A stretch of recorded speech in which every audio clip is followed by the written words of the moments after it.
Hello.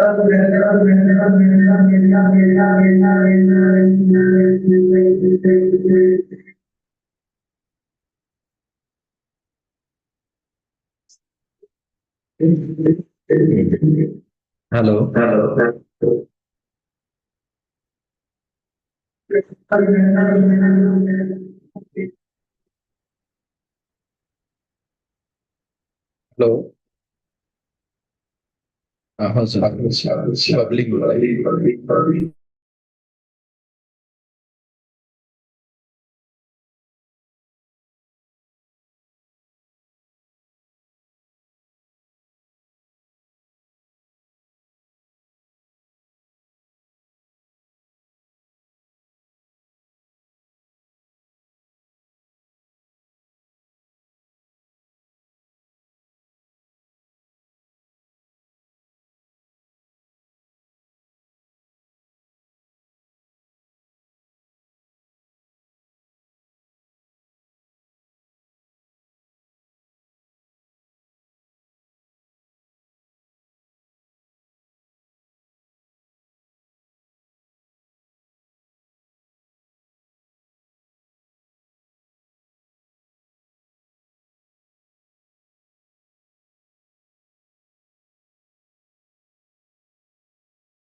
Hello,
नमस्कार।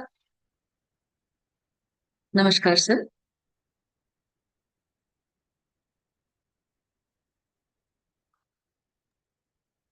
नमस्कार madam. नमस्कार सर।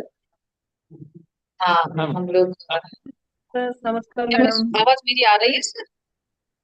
Yes ma'am. नमस्कार प्रॉपरली आ मैडम। रही है सर? मैं थोड़ा सा गा के देख लेती हूँ।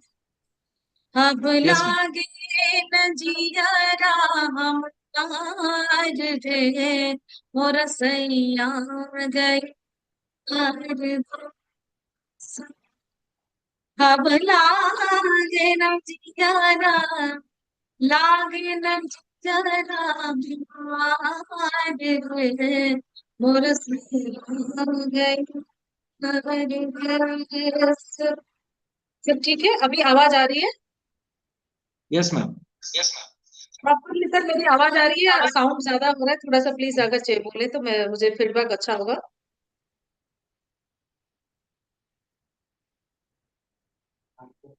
येत आहे ना, बरोबर आहे. ओके सर, मैं एक बार मैं जो बाहर से सुन रहे हैं उन लोगों से थोड़ा सा देख लेती हूँ वो कैसे बोल रहे हैं, मैं बता रही हूँ सर।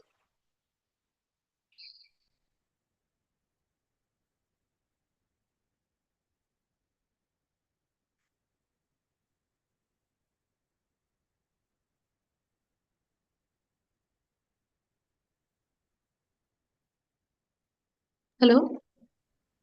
हाँ रे हाँ ज्वाइन करो, देखो कैसा आवाज आ रहा है क्या, मुझे थोड़ा सा फीडबैक दो। हम्म।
मैम आपकी तरफ से म्यूट हो गया है। नाही नाही, हो गया. नहीं सर, मैंने ऑन कर रखा है अभी। हाँ ठीक है। एक बार सर देख लीजिए सारे वॉइस कैसे जा रहे हैं क्या है।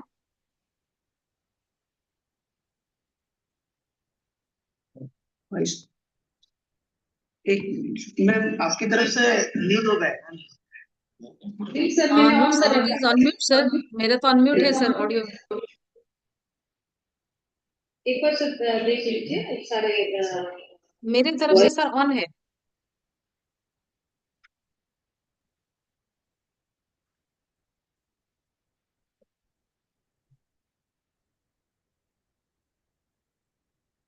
का नाम सत्यजीत रे, सत्यप्रिय है।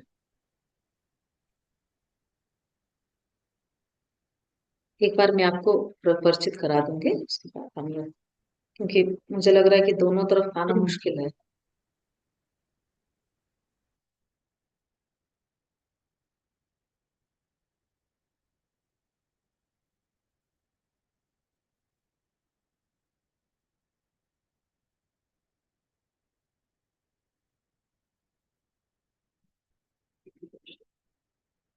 पस्तीस झाले.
हेलो। हेलो। हाँ सर। हेलो। ठीक है मैडम, ठीक है।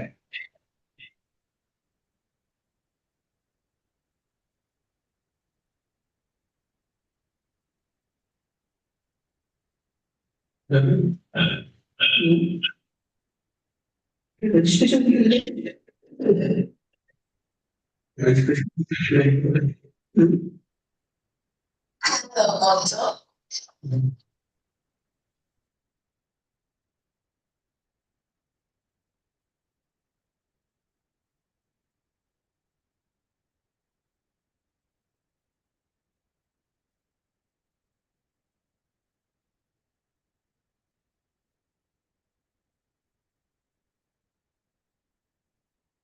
Copy copy.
Hello, am I audible?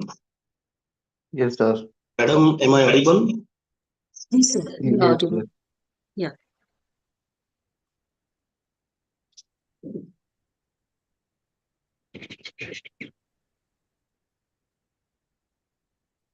Shall I start? Good morning, world, and good afternoon, India. Once again, good afternoon, all of you. Pravarsen Shikshan Sanstha Nagpur, Dr. L.D. Balkhande College of Arts and Commerce, Pune, District Bhandara, Maharashtra, India. Our college is affiliated to Rashtrasant Tukadoji Maharaj, Nagpur University, Nagpur, Maharashtra, India. Department of Music, Dr. L.D. Balkhande College of Arts and Commerce, Pune District, Bhandara, Maharashtra, India, organizing one-day international e-workshop on aesthetic presentation of classical music and arts on 23rd December today itself, 2025.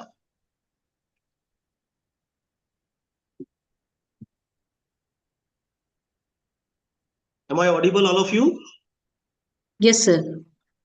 Okay, thank you, madam. On behalf of our college, I am Dr. Jagdish K. Jangdi, Assistant Professor, Department of English. Warmly welcome you all on the one-day international e-workshop organized by Department of Music of our college. First of all, I express my warm reverence to our patron, late Dr. L.D. Balkhande Sahib, founder secretary of our institution. I express my warm welcome to our present source of inspiration, Honorable Advocate Milind L. Balkhande sir, Secretary Pravarsen Shikshan Sanstha Nagpur, and Dr. Deepa Milind Balkhande ma'am, President Pravarsen Shikshan Sanstha Nagpur, Maharashtra, India. I also express my sincere welcome to Dr. Ramesh Bansod sir, Principal of our institution of our college. I also express my sincere welcome to Dr. Mangesh Wahani sir, Vice Principal of the college, Dr. S.M. Nandagodi sir, IQAC Coordinator of the college, Mr. Singade sir, our techno teacher, Dr. Chopkar sir. I warmly express my sincere welcome to the organizer, team of our college Department of Music, Mr. Sharad P. Gazviye sir, Head Department of Music of the college, and Dr. Nana Jadhav sir, Assistant Professor, Department of Music of our college. On behalf of our college and Department of Music, I express my heartily welcome to today's one-day international e-workshop keynote speakers.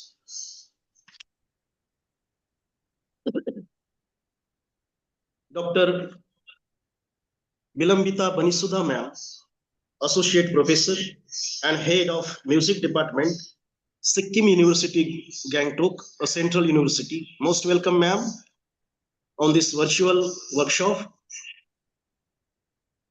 I express my warm welcome to the second resource person of the e-workshop, Dr. Ramesh Raut sir, Professor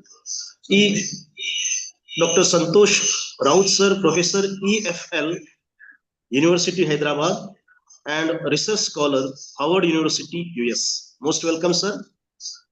Dr. Santosh Maitri sir. I also express my warm welcome to our third resource person, Mr. Matthew Burgess sir, Music and Meditation Teacher, Norwich, United Kingdom, UK.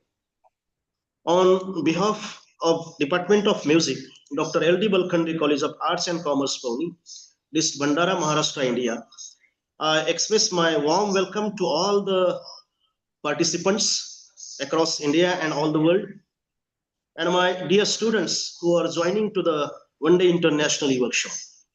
I welcome you all once again on this virtual platform. Now I invite Mr. Sharad P. Gazviye sir, Head Department of Music of the college for introductory note and welcoming speech on this occasion. Over to you, Dasbir sir.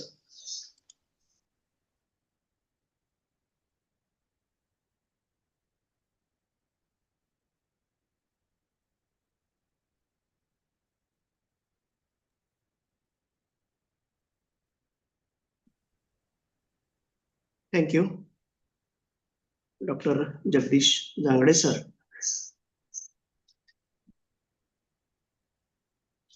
Dr. L.D. Balkhande, College of Arts and Commerce, Pune, District Bhandara, Maharashtra.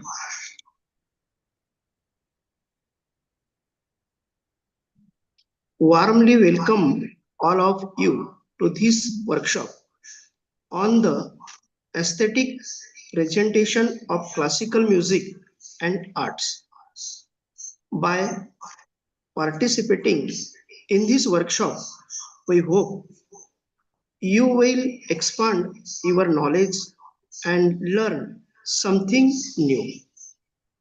Our college's music department has previously conducted one workshop and one online conference, both of which received an excellent response from you.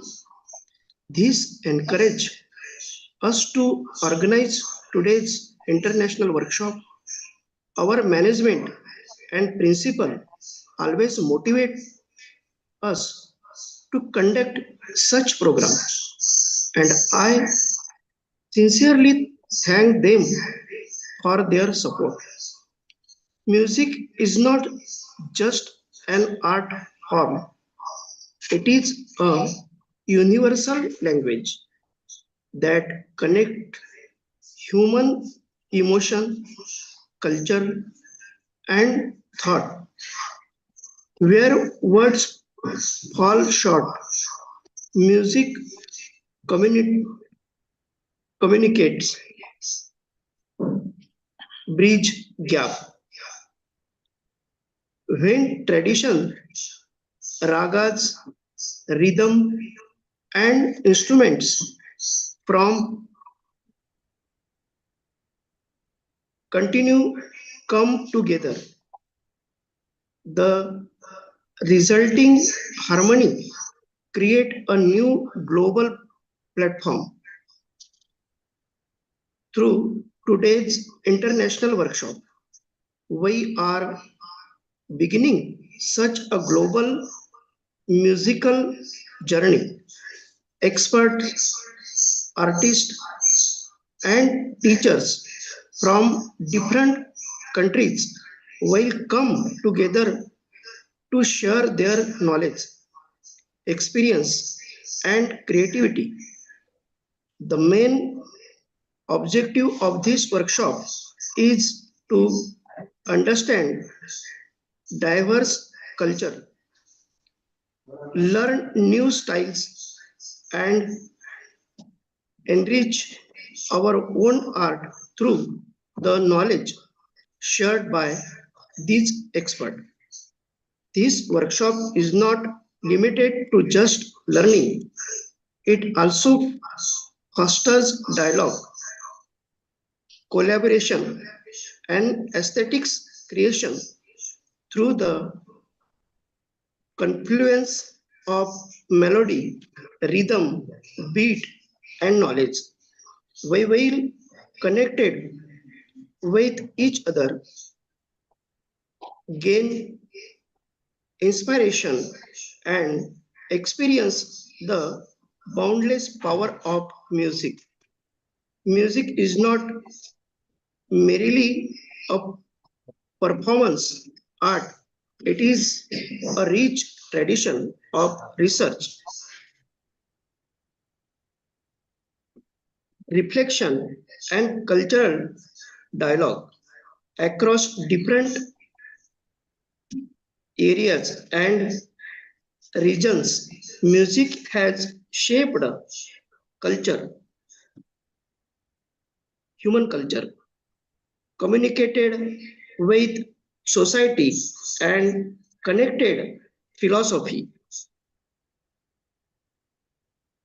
and science. Therefore, studying music is not limited to listening. Best also involves comparison and exploring new perspective. Once again, I warmly welcome all of you to this international music workshop, and with that I conclude my introductory remarks. Thank you. And welcome to resource person Dr. Vilambita Banisuda, Dr. Santosh Raut, second name Maitrivir Nagarjun, and third Matthew Burgess.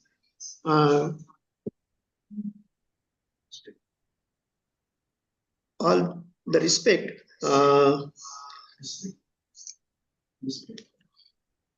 These platforms. Thank you.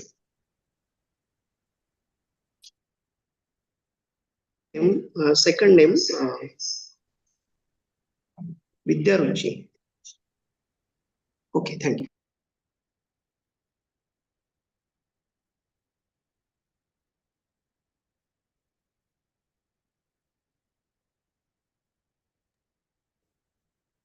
Thank you,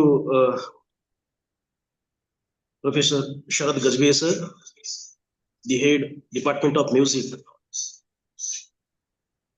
of our college. As sir said, music is not just an art form, it is the universal language that connects human emotions, cultures, and thought. Wherever we wander in the world, music unites us together in a one sequel. Thank you once again, Gajbey, sir. Now, I invite our source of inspiration, Honorable Milind L. Balkhande, sir. But before that, this is my great privilege to introduce you on this event. Advocate Milind Balkhande, sir, is the staunch follower of the Ambedkarite movement and Buddhism. Sir is deeply touched with the social work of the poor strata of the society. Sir is MSc in Environmental Science and LLB.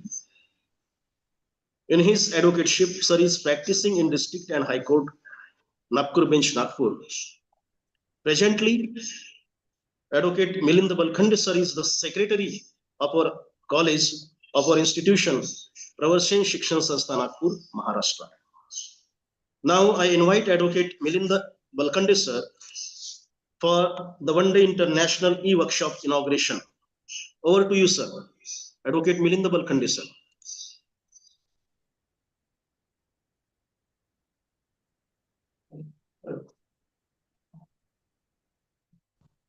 Am I audible? Am I audible to all? Yes, sir. Yes, sir. Yes, sir. You are audible. Okay, okay. Fine, fine. Yes, sir. Yeah, good afternoon all. Distinguished guests, esteemed artists, and fellow travelers on this journey of my soul.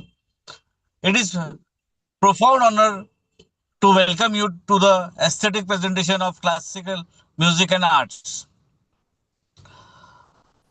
A celebration not merely of performance, but of the very easy aesthetics that define our humanity.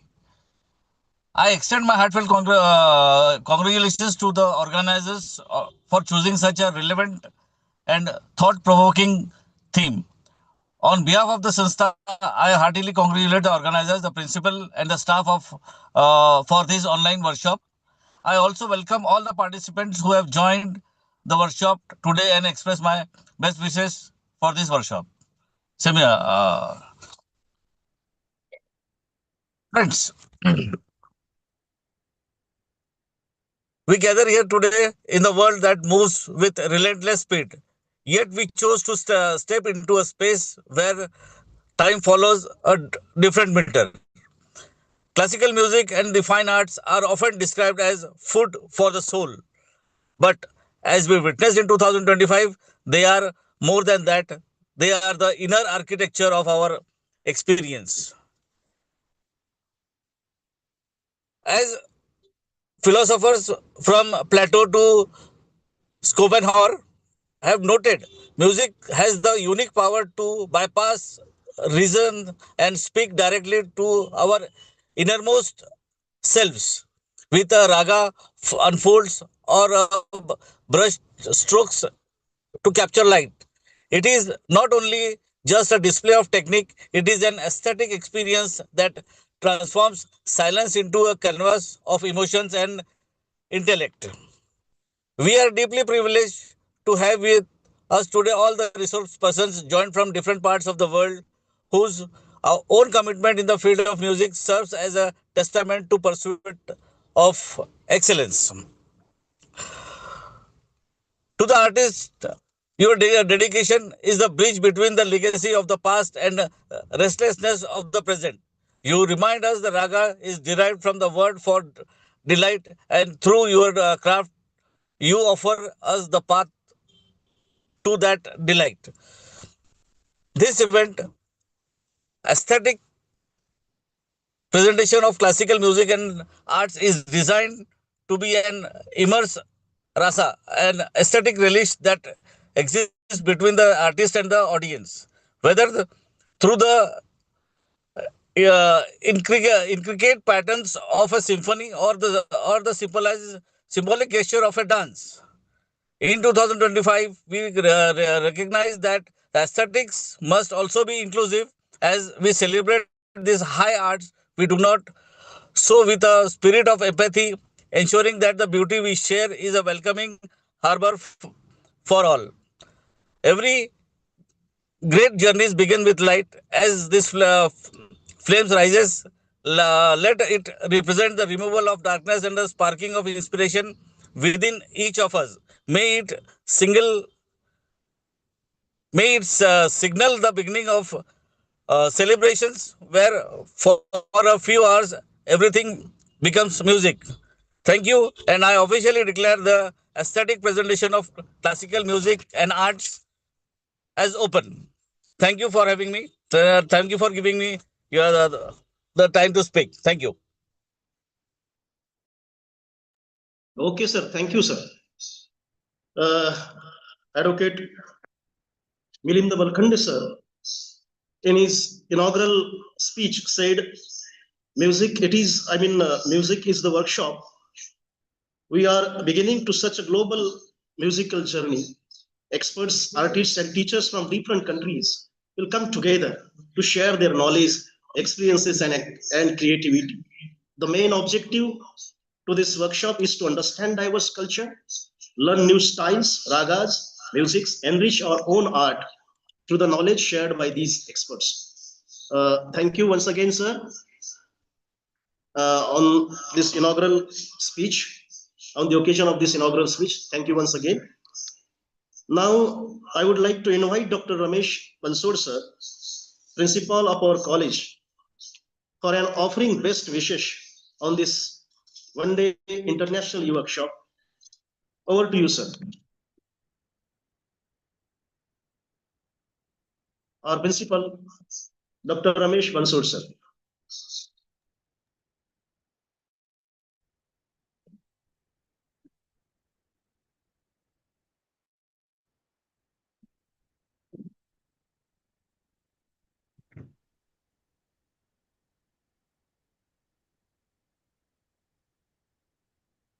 Hello, माननीय प्रौढ़ शिक्षण संस्था नागपुर के अध्यक्ष आदरणीय doctor Deepa Balkhande madam तथा माननीय प्रौढ़ शिक्षण संस्था के सचिव अधिवक्ता मिलिंद बलखंडे साहब और हमारे विशिष्ट संसाधन के व्यक्तित्व तथा आदरणीय सहकर्मी, प्रिय विद्यार्थी एवं उपस्थित सभी सम्मानित अतिथिगण, आप सभी को मेरा सादर नमस्कार और हार्दिक शुभकामनाएं। आज डॉक्टर एल डी बलखंडे एवं कला वाणिज्य महाविद्यालय पौनी द्वारा प्रौढ़ शिक्षण संस्था के मार्गदर्शन में आयोजित एक दिवसीय अंतरराष्ट्रीय ई कार्यशाला यानी क्लासिकल संगीत एवं ललित कलाओं की सौंदर्यपूर्ण प्रस्तुति में आप सभी का स्वागत करते हुए मुझे अत्यंत हर्ष हो रहा है। यह कार्यशाला संगीत, शास्त्रीय संगीत, सौंदर्य शास्त्र तथा विभिन्न कलाओं को डिजिटल युग की नई संभावना के से जोड़ने वाला एक महत्वपूर्ण शैक्षणिक एवं सांस्कृतिक मंच है। सर्वप्रथम हमारे माननीय संसाधन व्यक्तियों का हृदय से अभिनंदन एवं स्वागत करता हूं। डॉक्टर विलंबिता बनीसुधा, एसोसिएट प्रोफेसर एवं संगीत विभागाध्यक्ष, सिक्किम विश्वविद्यालय, जो डिजिटल मीडिया के माध्यम से संगीत प्रस्तुति विषय पर अपना मार्गदर्शन देगी। साथ ही में doctor Sanjay Raut, professor, EFL विश्वविद्यालय हैदराबाद तथा शोधकर्ता, हार्वर्ड विश्वविद्यालय अमेरिका, जो सौंदर्य शास्त्र और यथार्थ मुक्ति का गीत विषय पर अपने विचार साझा करेंगे। उन्हीं के साथ Shri Matthew Burgess, United kingdom के सुप्रसिद्ध संगीत एवं मेडिटेशन शिक्षक, जो मानव जीवन में विविध कलाओं की भूमिका इस विषय पर अपना हमें प्रेरित करेंगे। डॉक्टर LD बलखंडे एवं कला वाणिज्य महाविद्यालय पौनी के प्राचार्य के नाते तथा महाविद्यालय परिसर की ओर से देश विदेश से इस अंतरराष्ट्रीय कार्यशाला में ऑनलाइन जुड़ने वाले सभी प्रतिभागियों का हार्दिक स्वागत करता हूं। आपका उत्साह शास्त्रीय परंपराओं के संरक्षण के साथ साथ नवीन प्रस्तुति शैली और डिजिटल माध्यमों को अपनाने की यह हमारी सामूहिक प्रतिबद्धता का प्रतीक है। संगीत विभाग का विशेष रूप से आभार व्यक्त करते हुए श्री शरद गजबे, सहायक प्राध्यापक एवं विभागाध्यक्ष संगीत विभाग, तथा डॉक्टर नाना जादव, सहायक प्राध्यापक संगीत विभाग, को इस कार्यशाला की प्रभावी योजना एवं आयोजन के लिए हार्दिक बधाई देता हूं। साथ ही में तकनीकी टीम, गैर शैक्षणिक कर्मचारी तथा सभी कर्मचारियों को भी धन्यवाद, जिन्होंने इस कार्यक्रम को सफल बनाने में महत्वपूर्ण योगदान दिया है। हमें पूर्ण विश्वास है कि आज का यह सत्र सभी को संगीत और कलाओं को केवल मनोरंजन ही नहीं बल्कि अभिव्यक्ति, सांस्कृतिक निरंतरता और आत्मिक परिवर्तन के सशक्त माध्यम के रूप में देखने की प्रेरणा देंगे। सभी प्रतिभागियों को सशक्त माध्यम से रूप से देखने की प्रेरणा मिलेगी। साथ ही साथ में उन्हें अनुरोध और ये संसाधन व्यक्तियों से अधिकाधिक संवाद करें, प्रश्न पूछे और इस कार्यशाला में अधिकतम शैक्षणिक एवं सौंदर्यात्मक लाभ प्राप्त करें, ऐसी मैं सभी प्रतिभागियों से अनुरोध करता हूं। एक बार पुनः डॉक्टर LD बलखंडे एवं कला वाणिज्य महाविद्यालय पौनी तथा प्रोफेसर शिक्षण संस्था नागपुर की ओर से आप सभी का इस अंतरराष्ट्रीय कार्यशाला में हार्दिक स्वागत करता हूं। बहुत बहुत धन्यवाद और कार्यक्रम की उत्तम सफलता के लिए आप सभी को शुभकामनाएं देता हूं। धन्यवाद।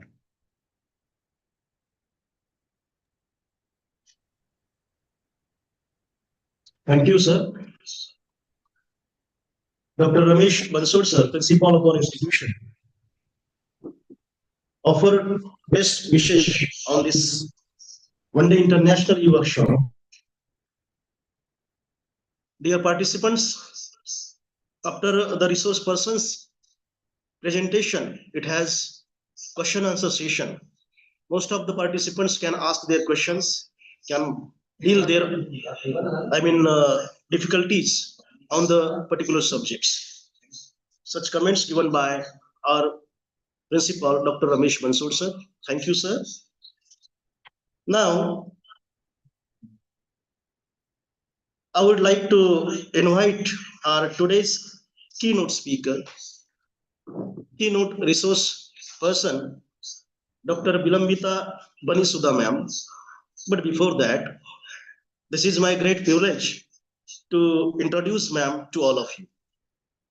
Dr. Vilambita Banisudha ma'am is an associate professor and head the Department of Music at Sikkim University, Gangtok, a distinguished scholar performer, and educator.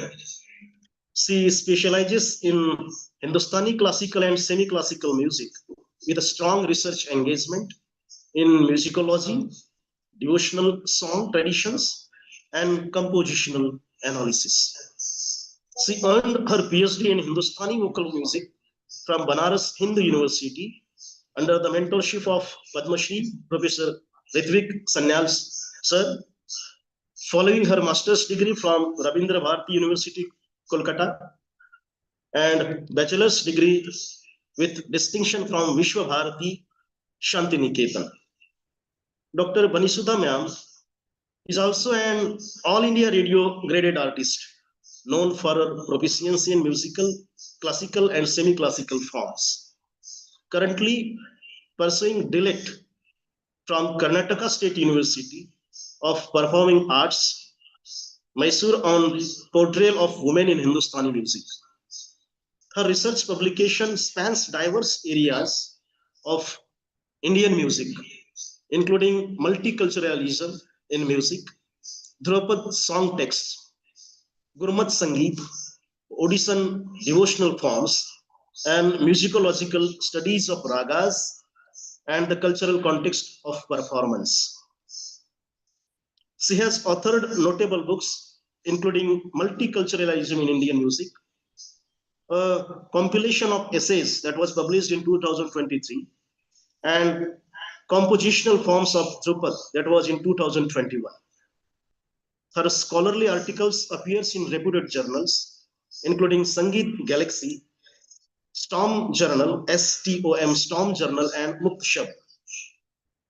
Dr. Banisudha ma'am has presented lectures at national and international conferences, including the International Conference on India's Composite Culture at Banaras Hindu University in 2023. She is currently pursuing funded research on monsoon ragas in Hindustani music. She is also recipient of minor project sponsored by Indian Council for Social Sciences and Research on the topic Women in Harvesting Song, a study of song texts of songs of Sikkim.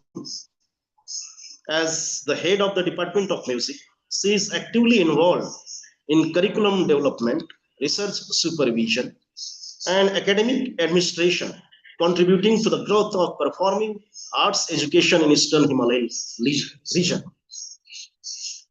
She continues to work at the intersections of performance, pedagogy, and research, enriching the field of Indian music studies. Such a versatile personality. This is my great privilege to introduce Madam on this occasion. Now, Ma'am is going to present on the topic music presentation through digital media. Now I invite Dr. Bilimbita Banisudha ma'am for her presentation.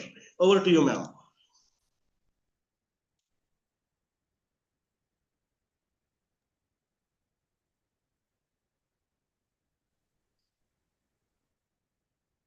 Namaskar. Am I audible, sir? Please just give me some feedback, sir. Am I audible? Yeah. Yeah, sure. Yeah. Thank you so much, sir. And Welcome. thank you so much, Jagdish Bangre, sir, for for introducing me so well. Thank you so much. And first of all, I would like to congratulate LD Walkhandi College of Art and Commerce for organizing one-day international e-workshop of aesthetic presentation of classical music and art. It's a wonderful topic, which I think I maybe satisfy you with my presentation or not, but still I will try my best to justify the topic which is given to me. I pay gratitude, my heartiest gratitude to President Sir Madam Dr. Deepa Walkhande Madam, Honorable Advocate Milind Walkhande Sir, and Dr. Ramesh Mansoor Principal Sir, and my special regards to Dr. Sarad Gadhvir Sir for inviting me. And I think this is the third time I am working with Sarad Sir. And I'm grateful for providing me such an opportunity to present before you. Actually, this is a topic which has been given to me, the aesthetic presentation of music on digital media. Sir had told me, as per the instructions by Cyril Sir, see, he wanted me that I will focus on the performance part of my music.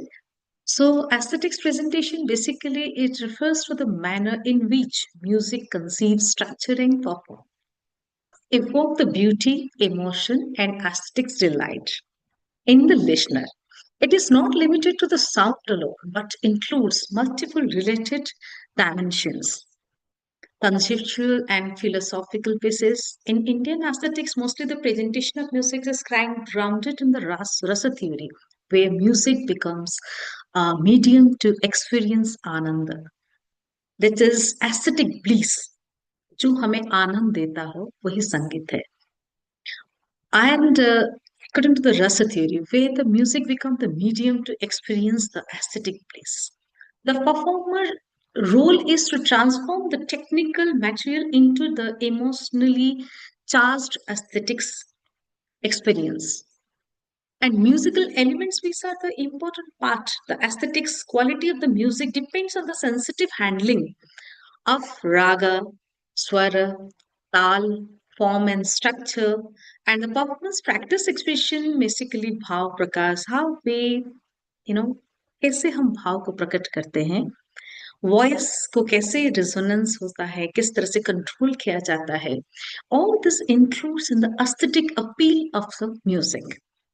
And strategically pauses highlighting the musical tension, release, sometimes pause, sometimes silence, sometimes space. Also, it gives a proper space to the music.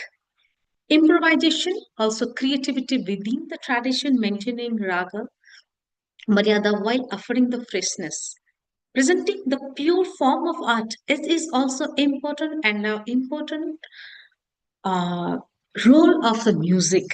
And mostly in classical music, it is our first priority to provide you the best possible way of purity. And or definitely many things comes, postures, calmness, confidence of the performer, attire, lightning, ensembles, coordination, many things are there, and sensitivity to the listener's responses also important. Creating a shared aesthetics experience. Aesthetic presentation, mostly clear expansion of the musical idea, demonstration of the how rasa emerges from the rag tal text interaction. I think overall, on the top of the everything, aesthetic presentation of music is the synthesis of the technique, emotion, and intellect.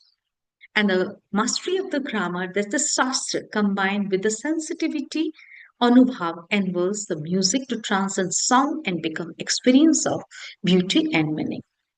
I think, Sarad sir, how much time I have so that I will continue with the music? Should I come to my presentation, sir?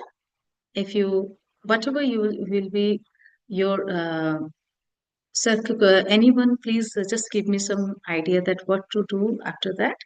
Should I start with my presentation, sir? Yes, ma'am. Yes, ma'am. Please. Yes, You can share. actually. Yes, yes. And I think because it was my part of my presentation, so I took just a little bit of time. And after that, I am starting with Raga Sudhisara. And time आप मुझे बता देंगे तो बहुत अच्छा होगा, मैं उस हिसाब से अपने प्रेजेंटेशन को आपके सामने प्रस्तुत करूँ. Half an hour. Okay sir, half an hour sir. Okay, thank you.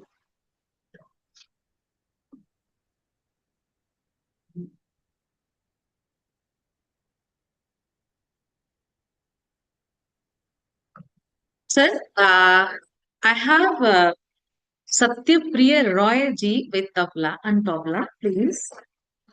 I just welcome him also. Namaskar, sir. Good afternoon, sir. Good afternoon. Nice to meet you. Also pleased to meet I welcome you on behalf of Department of Music of our college. Thank you, sir. Yeah, most welcome, sir. Thank you so much, sir. I'm starting with my presentation. Tanpura is okay, sir. Tanpura, actually, I'm not able to. Yes, ma'am. Yes.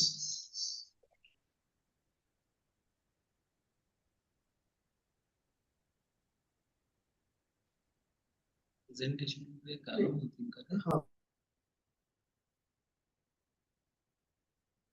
PPT पे present करते आणि काम करते. बलियांती के सब side latte.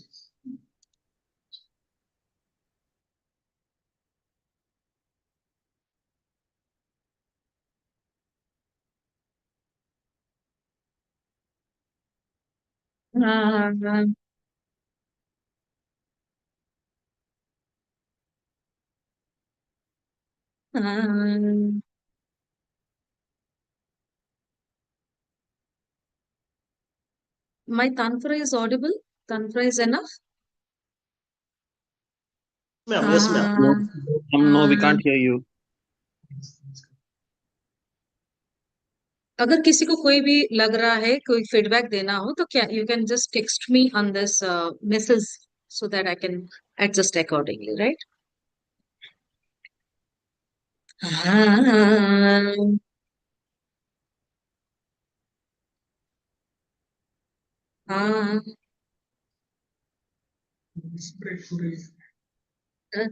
Now tanpura is okay Yes, ma'am. Yes, ma'am. ये Tanpur No, madam. Tamura is not heard. अभी तानपुरा सुनाई दे रहा है No, it's not No, heard. no, not yet, ma'am. Not yet.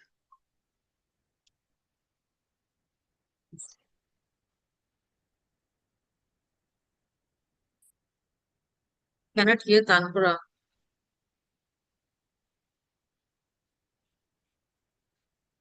Tanpura is full ना पूरा से तो हाँ तानपुर तानपुराची आवाज. हाँ हाँ Tanpur Ma'am, Tanpura sound is not. Tanpura tanpura- सुनाई नहीं दे रहा है सर नहीं, मैम. उसका साउंड नहीं ठीक से आ रहा. नहीं आ रहा है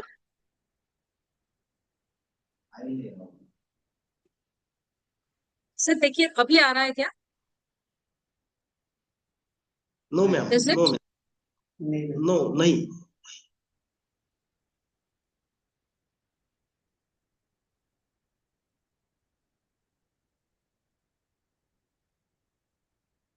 साउंड सेटिंग अभी भी आपको आ नहीं रहा है तानपुरा नहीं, मैम.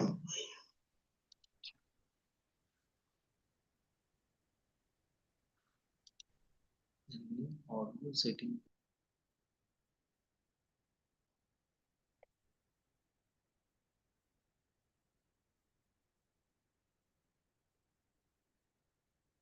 अभी सर आ रहा है क्या तानपुरा मैम नहीं आ रहा है. थोड़ा सा वहीं पे कुछ इश्यू होगा. माइक्रोफोन जो है ना इस रिमूव किया होगा मैडम मुझे तो पूरा सुनाई दे रहा है तानपुरा क्यों ऐसे हो रहा है सुन रही सभी पार्टिसिपेंट्स से अनुरोध है कि उनको म्यूजिकल साउंड सुनाई दे रहा है.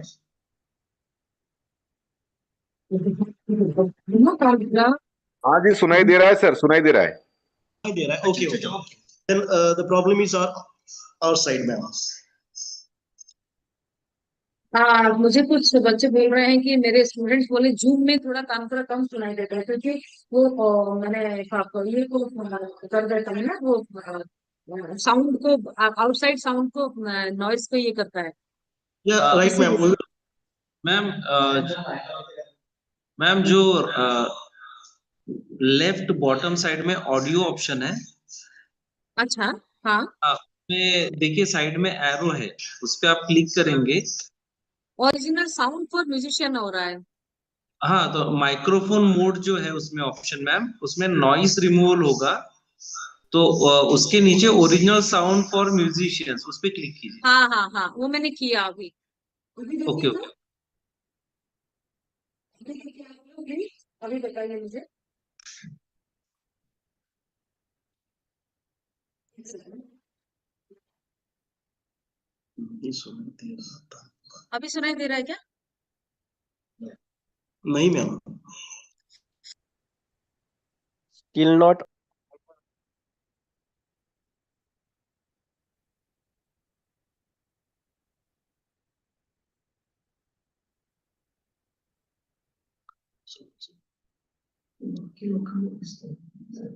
Your device is properly.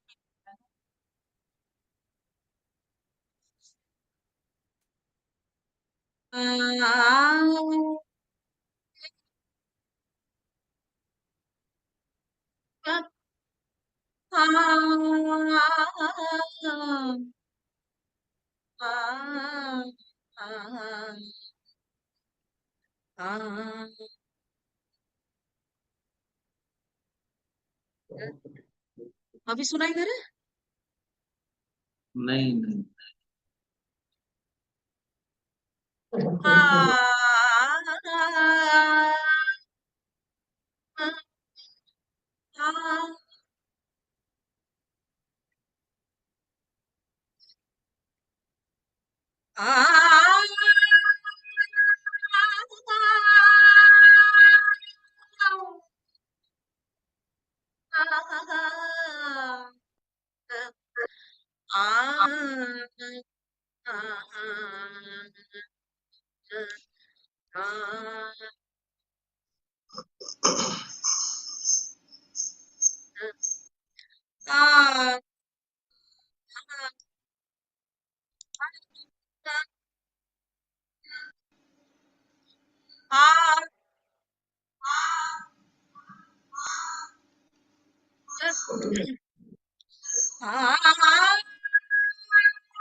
क्या अभी मैं सुनाई दे रहा है या मैं समझ में नहीं आ रहा मुझे फीडबैक?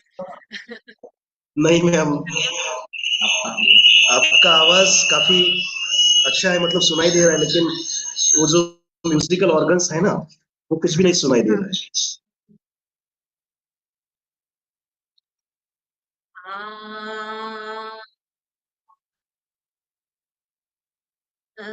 और जो वॉइस ब्रेक की जो बात कर रहे हैं वो इस due to the internet issue, internet के लिए प्रॉब्लम हो रही है। Ma'am, it is not an internet issue. The lower octaves cannot be heard in the Zoom with the computer mic. Yes, You should have an external mic. Okay. आवाज अच्छी है, कुछ ने लिखा है, लेकिन थानपुरा की शायद इशू हो रही है। But singing is not audible लिख रहे हैं। No ma'am, internet, no not internet, full connectivity here. बोलते समय सही आ रहा है, कई लोग लिख रहे हैं, लेकिन इसमें सही नहीं आ रहा है।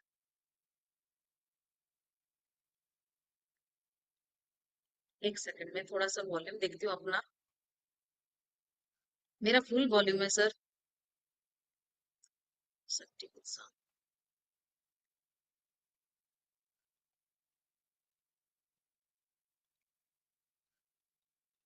मेरी तरफ से सर पूरा ठीक है sir.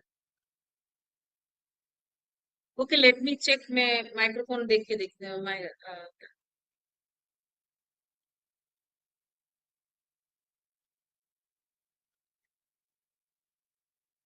ah, ah, ah, ah, ah, ah, ah,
God.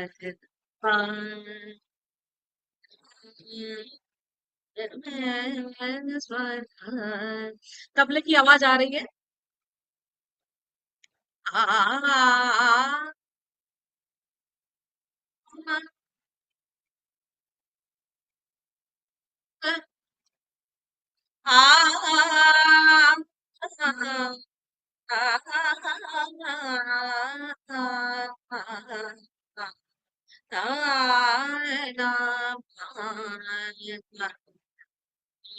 God.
God.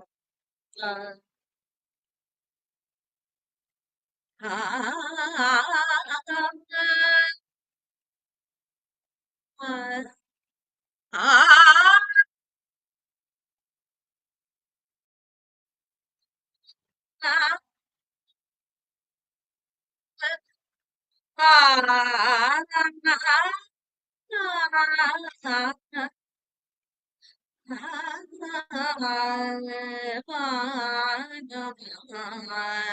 Got it.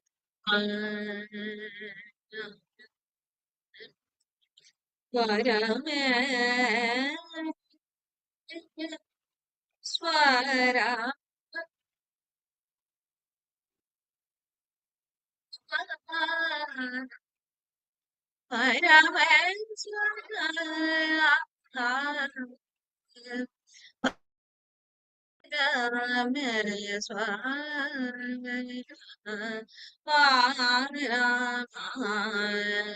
Got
it.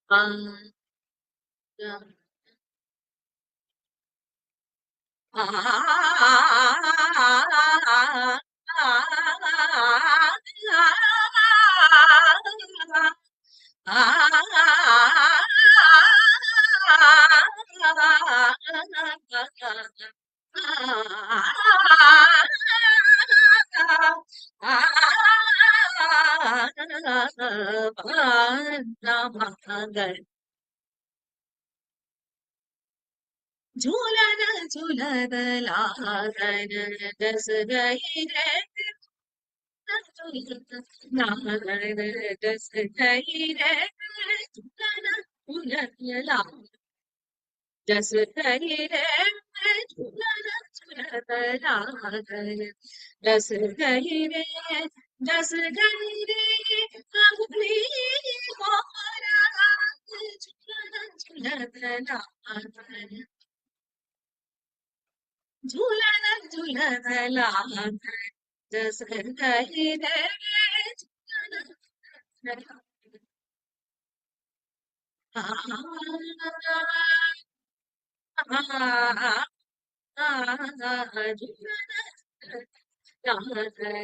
दस गई रे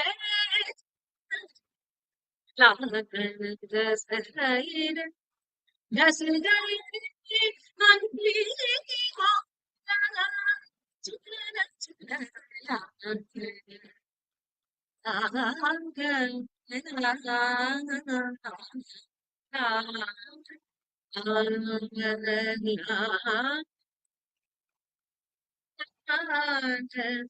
लागन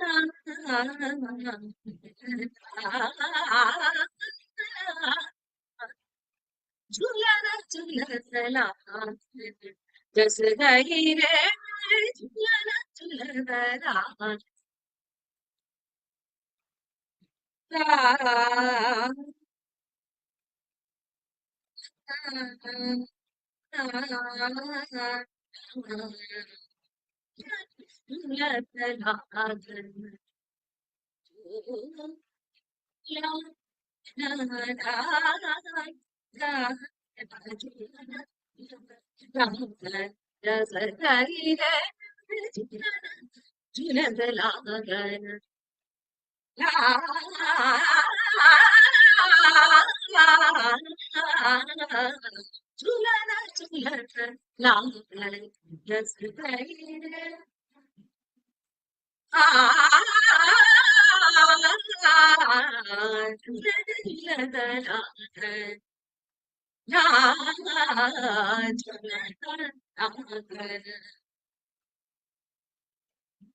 जाती गई मेरे को भी होगा जाती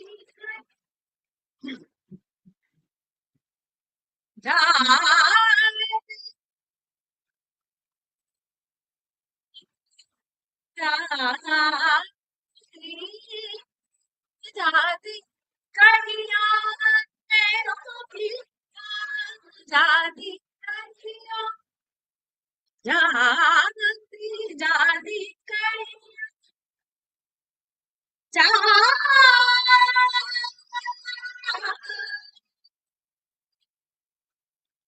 कहे जाती कहिया मेरे को भी जाती कहिया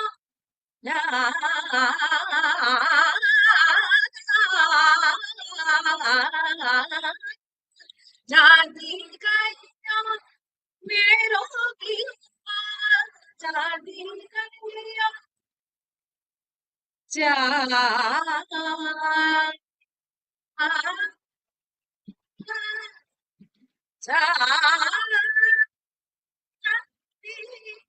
जाती कहिया मेरो की तेरी कनक ये करे झूलन झूलन रस गई रे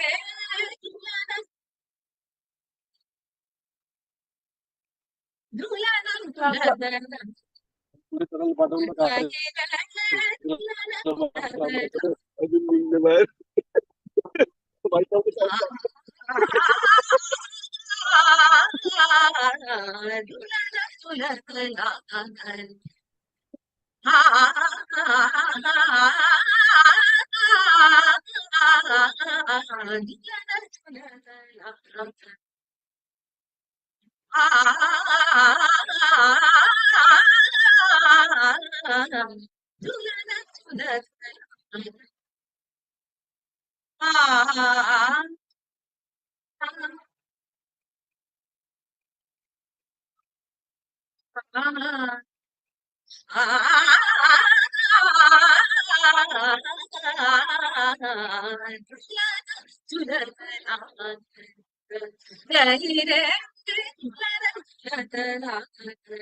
ताना दे रे दानी दादा ताना दे रे दानी ताना दे रे दानी ताना दान ताना दे रे दानी दारे ताने तारे तारे तेरे दादी दानी तेरे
आह, मैं जानती हूँ प्रस्तुति में बहुत सारी समस्या हो रही है।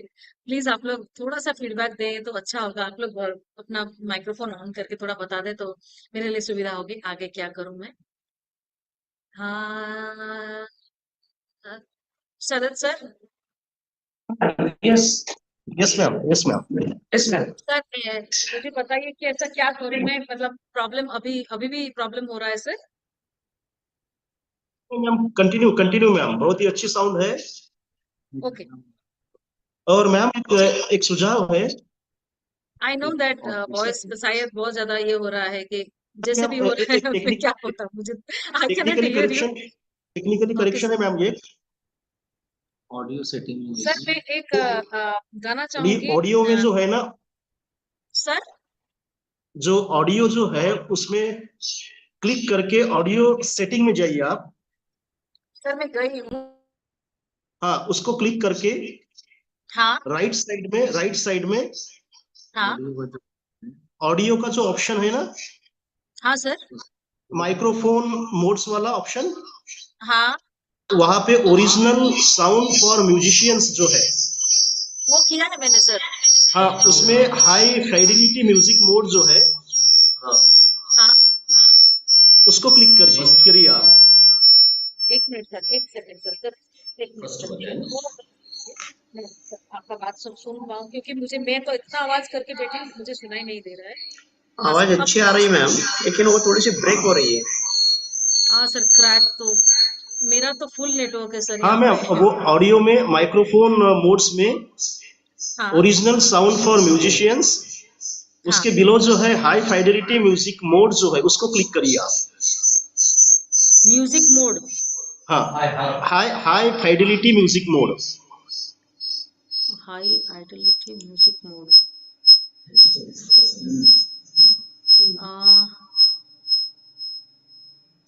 स्पीकर, लैपटॉप जाइए। Statical audio, microphone, original sounds. अच्छा, high fidelity. Okay sir, I got it. हाँ, फाइडेलिटी फिर म्यूजिक उसके बाद मोड, उसको क्लिक करिए मैम आप। इको कैंसिल कर दूं? इको कैंसिल कर दूं? हाँ, इको कैंसलेशन कर लीजिए मैम। ओके सर, मैंने हाई, हाँ उसमें गई, फिर हाँ बस। ओके मैम, अभी अच्छा आवाज आ रहा है आपका। Okay okay, let me check sir. मैं अभी एक या बार नेक्स्ट यू वाला। Can check it once again. Yes sir, yes sir. मधुपोश उसमें तो पंचम नहीं रखी है। पंचम नहीं रखी है। Let me check sir.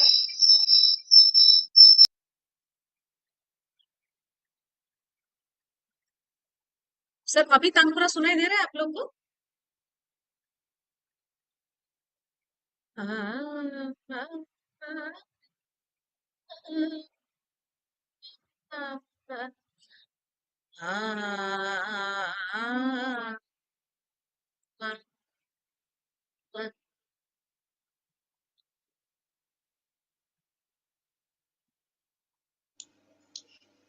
हाँ,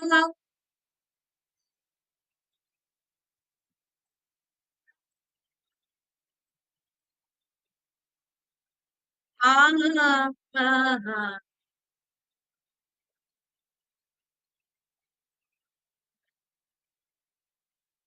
क्या मैं सुन पा रही हूँ अभी? ठीक है बेटा?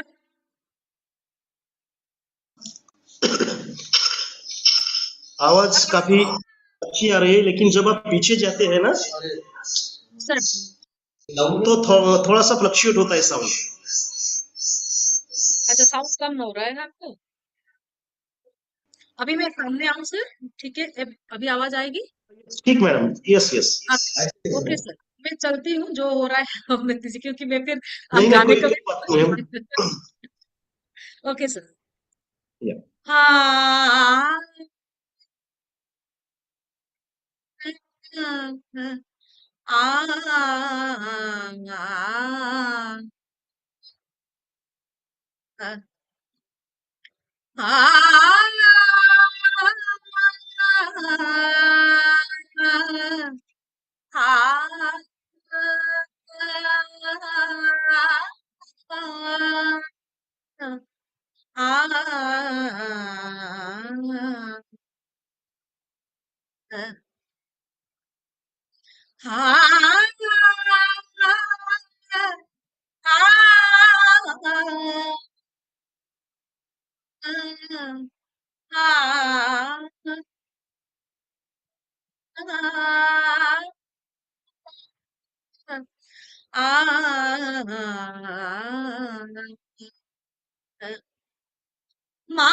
माने न माने भगरवा, माने न माने भगरवा, ग्वालन कुली पर ज्ञान की झोली, खेल प्रेम की होली मिल श्याम सुंदर गंधर्वा, माने न माने लंगर, माने न माने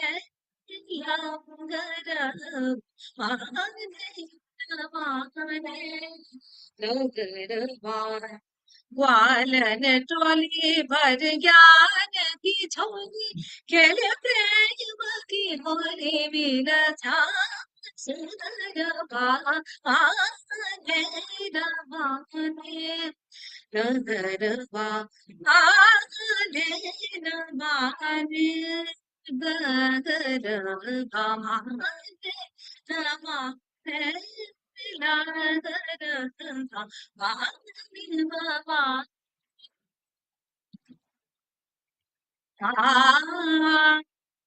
न माने रे माने न माने गंधर्वा, समझता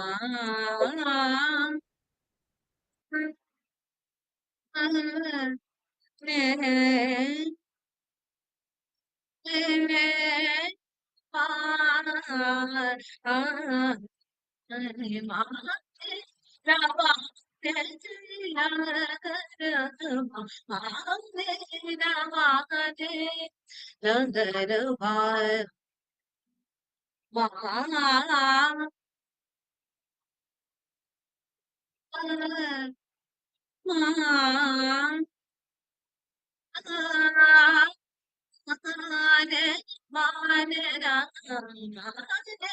न माने गंधर्वा, माने न माने गंधर्वा, ग्वालन टोली भर ज्ञान की झोली, खेल प्रेम की होली मिल श्याम सुंदरवा, माने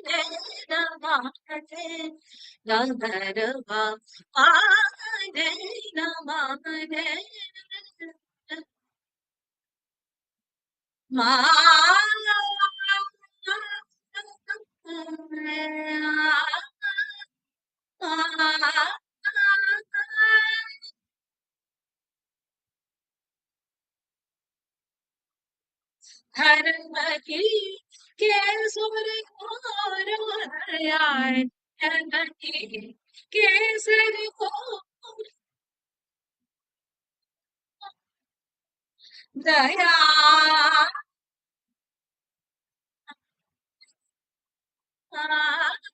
दया की केसरी मोर अहंकार की भूरी चालो अहंकार की भूरी दया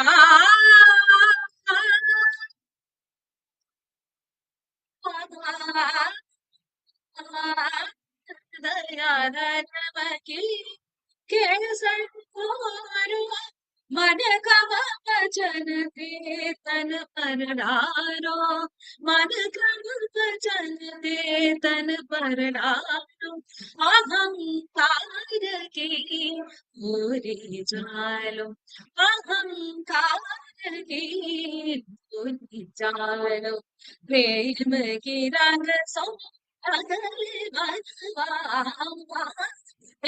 नवा नगरवा माने नवाने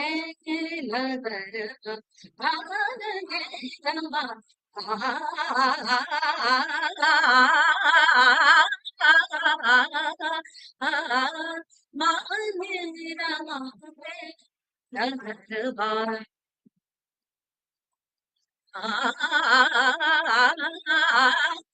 नीला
एक आखिर में अगर आप लोग की ये हो इजाजत हो तो मैं एक छोटा सा दादरा गाना चाहूंगी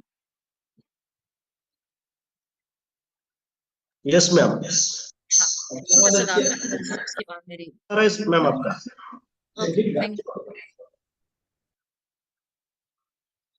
हाँ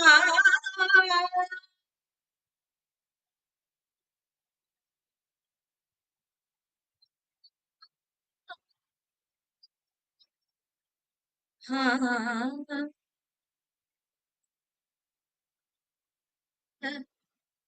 बिरहीन उठी उठी भुई पड़े दर्शन का तन लागे हाँ लोहा माटी मिल गया अब बार पारस किनका अब पारस किनका अब लागे ना लागे ना जियरा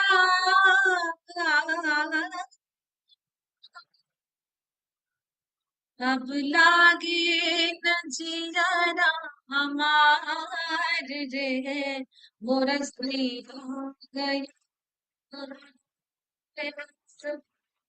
अब लागे न जियरा लागे न जियरा हमार रे मोर स्त्री हो गई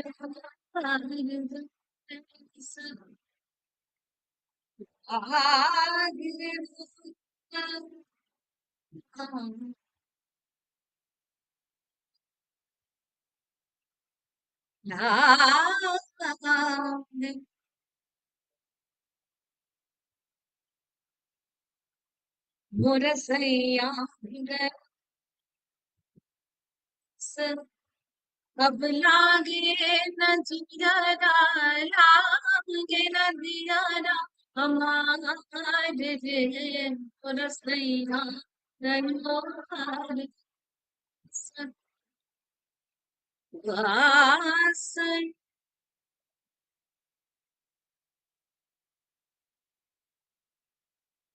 सैन्यम मोरा सैन्य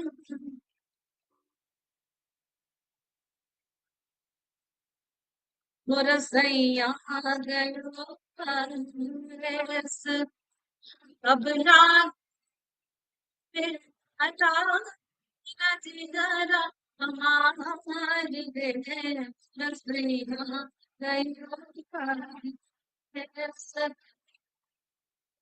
परदेस गया मोरा सैया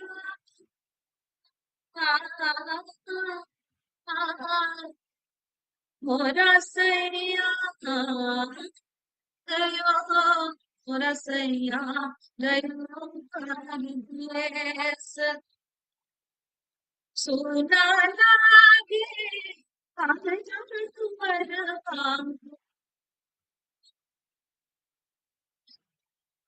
ये सोना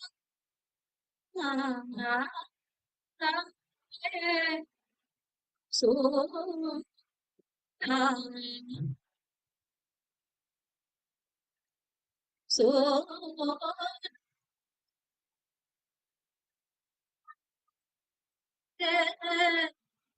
सोना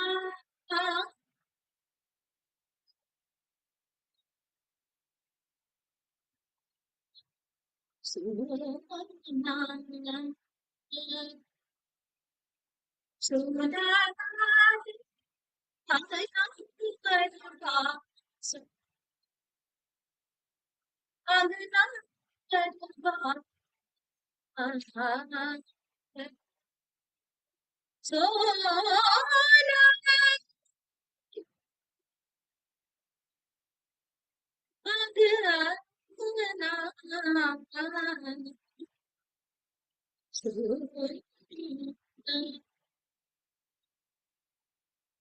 सोना लागे अंगना दुआर पाऊं सोना लागे अंगना दुआर पाऊं सोना लागे अंगना दुआर पाऊं सोनी लागे सेज रे सोनी लागे सेज रे मोर सैया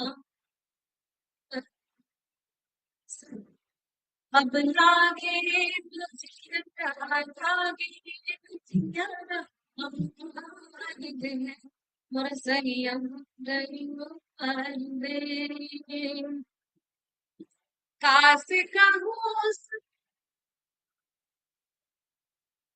काश कहूँ सखी मन की बतिया काश कहूँ अब कैसे कहूँ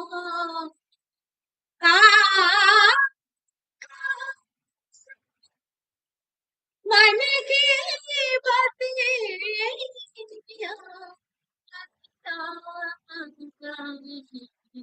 काफिका मन की पत्तियां काफिका हो सकी काफिका हो सकी काफिका हो सकी काफिका मन की पत्तियां काफिका मन की पत्तियां बिन सुहाए धरतियां बिन सुहाए धरतियां जिया में लागे थे तेरे जिया में लागे थे रसैया अब लागे नजरा मुरसैया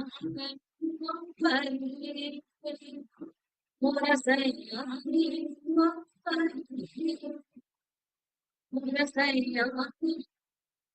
सैया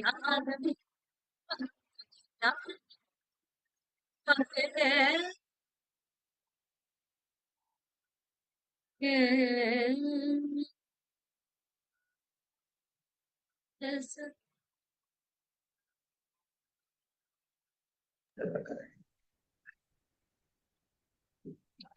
Thank you, ma'am. Thank you so much sir. बहुत ही स्ट्रगल हो रहा था आप लोग को सुनने में हम लोग तो पूरी कोशिश कर रहे थे कि सुनाई दे अच्छे से, लेकिन बहुत स्ट्रगल हो रहा था। Yes, ma'am. Yes, ma'am. Actually But you just वही mesmerized to all the participants to your what I say, eminent musical tone. Very nice, very beautiful sound. We thank you so got much today. So much sir, thank you so much sir. But due to fluctuation of sound, I mean network issue, yes sir, it could not get it clearly. sir. I think sir, record must be in a big, good quality. Record will be there because if I am a co-host, the records will be better quality because I think network is personally some people are not able to hear and some people are able to hear. So I think as a co-host, so maybe recording will be. Yes, ma'am. Thank you so much. Thank sir. you once again, ma'am. On behalf of Department of Music of our college, Yes, sir. as dear participant, am I audible? Yes, sir. Sir, Yeah. any So question as from the Dr. Yes, participants? sir, audible. Bilimbita Banisuda, ma'am, before starting what the musical? Dadra. Before starting Dadra, as ma'am said, music is the medium to express our aestheticness of our life. Music is the technique to connect human emotions, feelings to one another. And हम लोगों ने अभी देखे सुने हैं कि जो sound था, जो उनका आवाज है, उस आवाज से हम सभी प्रतिभागियों ने उनके आवाज का लाभ उठाया, मंत्रमुग्ध हो गए। Ma'am, really all the atmosphere mesmerized with your loud, nice singing. Thank you once again. Now, our today's second resource person, I would like to invite our today's second resource person, Dr. Santosh Raut sir. But before that, I introduce you all, Dr. Santosh sir. This is my great privilege once again. Dr. Santosh Raut sir, also known as Maitrivir Nagarjuna, hails from Maharashtra, the heartland of the Ambedkarite Buddhist movement. Both a Dhamma teacher and a scholar of Buddhist aesthetics and philosophy. He has long been a thought leader and organizer within broader Asian networks of engaged Buddhism. Following his doctoral studies in Buddhist aesthetics at Jawaharlal Nehru University, Professor Santosh Maitrivir joined the Department of Aesthetics and Philosophy, EFL University in Hyderabad, as an assistant professor. He combines this work with his role as director of Nagarjuna Training Institute and founder of the Baba Sahib Ambedkar Philosophical Society at Nagloka in Nagpur. That founded in 1994 near the site where Dr. Ambedkar formally converted to Buddhism in 1956, along with hundreds of thousands of followers. Nagloka is a major Ambedkarite hub connected to the Triratna Buddha Mahasangha. Professor Santosh Maitrivir also co-founded the Buddha Festival, a festival of Buddhist arts, culture, and heritage. For a number of years, he has actively supported the Ambedkarite Buddhist movement in Hungary among the Roma, about which a documentary was made. More recently, he has been involved in the design of the Buddhavanam project in Nagarjuna Sagar, a very large Buddhist heritage site park. Currently, Professor Santosh Maitrivir is a postdoctoral fellow and teaching at Howard University, USA.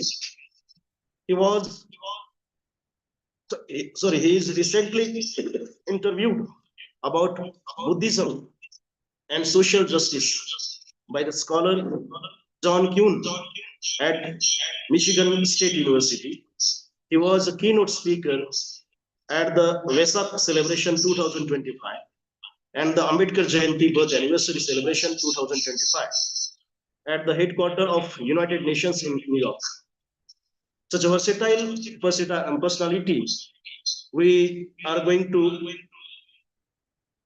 get something from such scholars on his topic.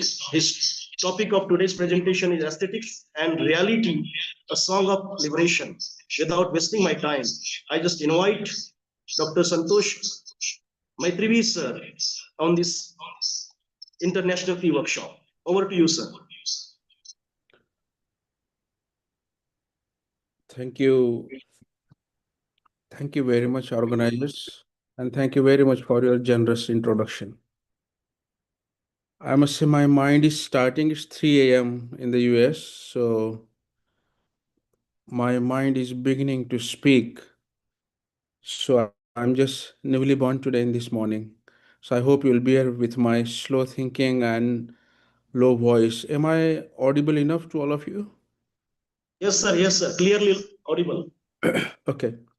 Yes, sir. Okay. First of all, I express my deep gratitude and thanks to the college, LD Balkhande College of Arts and Commerce. I am also deeply thankful for Dr. Deepa Balkhande and Advocate Milind Balkhande and the principal of the college, Dr. Ramesh Bansod, for generous invitation and having both of us actually, Vijay Ruchi and me, on this occasion. And I also express my thank you to Sharad Gajbhiye, probably Amay Ratna, and Ashwa Ghosh, who coordinated me for this talk. I also wanted to express my deep thank, and I'm very proud to be in this gathering because I am also from Bhandara district, which is now in Gondia, my village. So I'm speaking to the audience probably from the area where I sort of grew up. I didn't realize that unless I saw the invitation card closely. So thank you very much for having me in the gathering. This is something very important area close to my heart. Apart from other areas of interest I have, if I am a co-host, I would like to share my PowerPoint presentation Can someone make me co-host, please?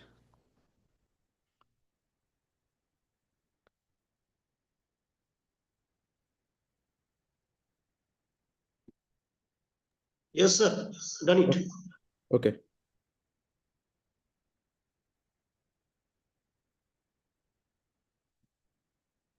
Can you see my presentation? Clearly visible. Okay.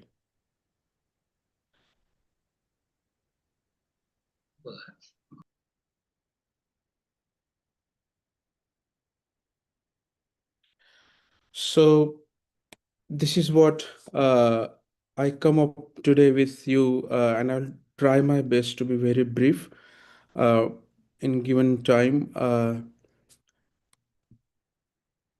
Let me just begin today, and I invite all of you to embark in this journey that connects appreciation of beauty with the deep question of human existence and freedom. This is not merely an academic exercise, but a vital exploration of how aesthetics, when properly understood, can become even a path of liberation. Of course, you all are enjoying music, but that's not only a one genre I wanted to talk. There are many sort of art forms which probably Vidyaruchi will focus on. But as I was told and asked, I'm focusing more on what aesthetics and beauty and its role in life is. That's my opening remarks. So I come with this very simple but profound statement, which I wrote while I was thinking about this talk. A life deprived of beauty loses depth and vitality, dulling the sensibility and awareness that inspires striving towards liberation. So, if we lack in the appreciation of beauty, not necessarily physical beauty, which I'm going to speak in a while, that dulls our sensibility and awareness. Sensibility here is, of course, the sense perception, but also the sensitivity towards others. And this is not a luxury statement, it is an existential recognition that beauty sustains us, inspires us, and points us towards something greater than our immediate concerns. And this is what inspires us to something greater, something more beyond us. And how does it relate to the urgent questions like justice, equality, and liberation, and how Dr. Ambedkar sort of placed before us? We are going to look in this very brief presentation. First of all, Indian aesthetics and any aesthetics in the world certainly invites us to kill our ego.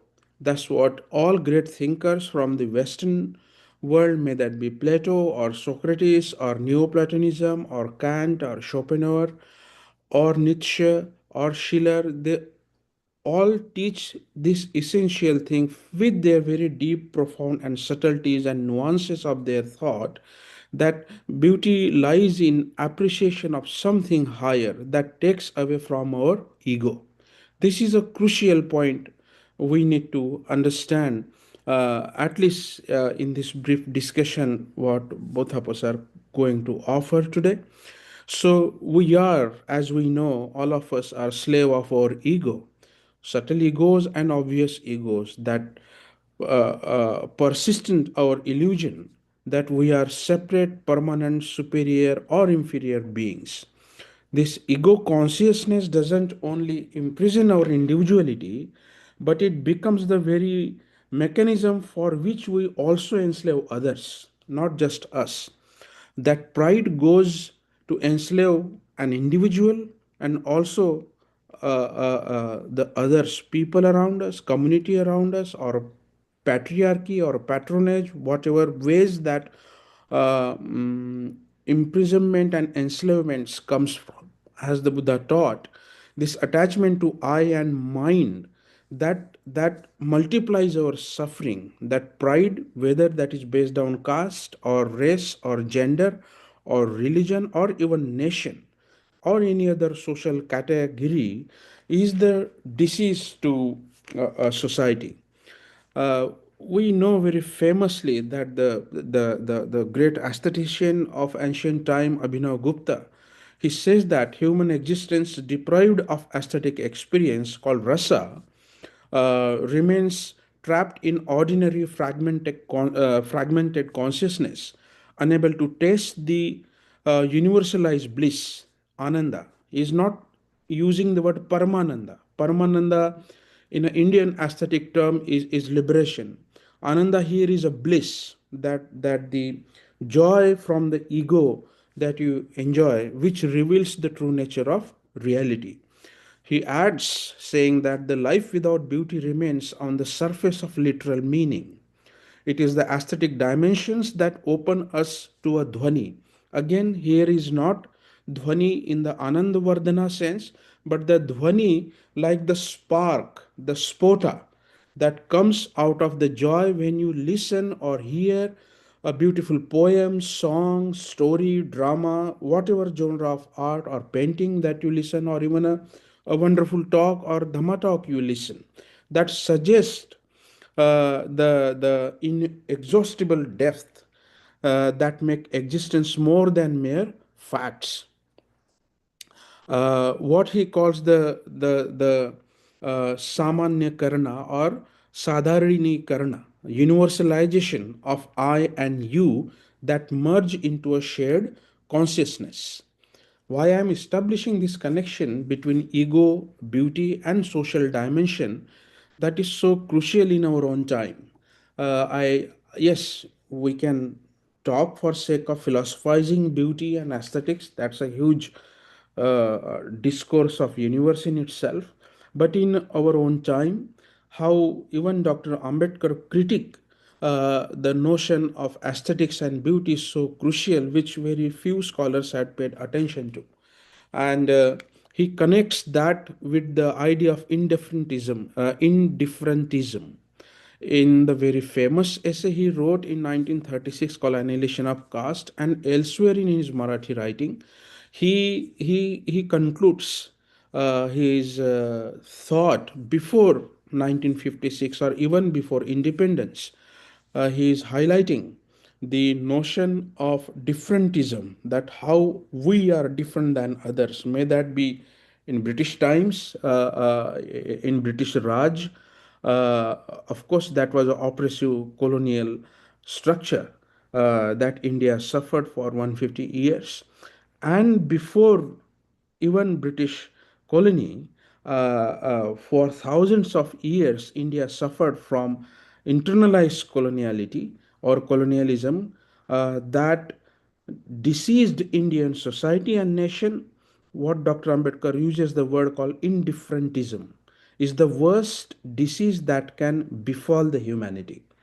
What did he mean by this?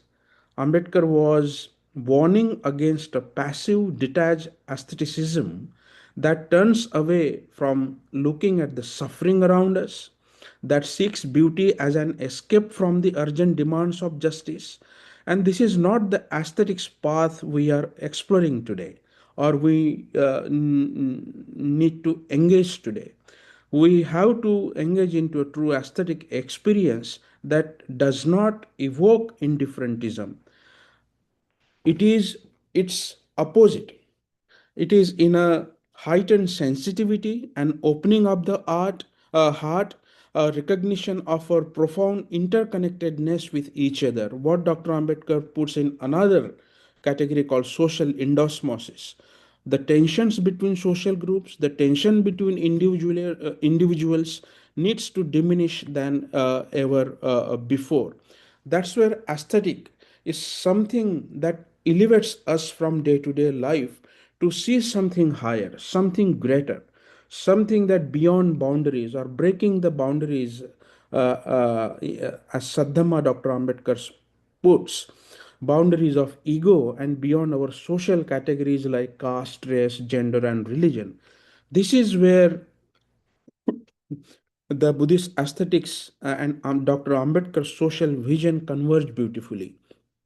When we encounter something truly beautiful in nature, in art, or in Dhamma, we experience a moment what Buddha called Nibbida, the detachment from conditioned existence, and here probably social prejudices or national prejudices or racial prejudices, gender prejudices that paradoxically open us to a deeper detachment with the reality as truly it is. As Shantideva puts it in Bodhicharya Avatar, may I be a protector for those without one. May I be a guide for the travelers on the way.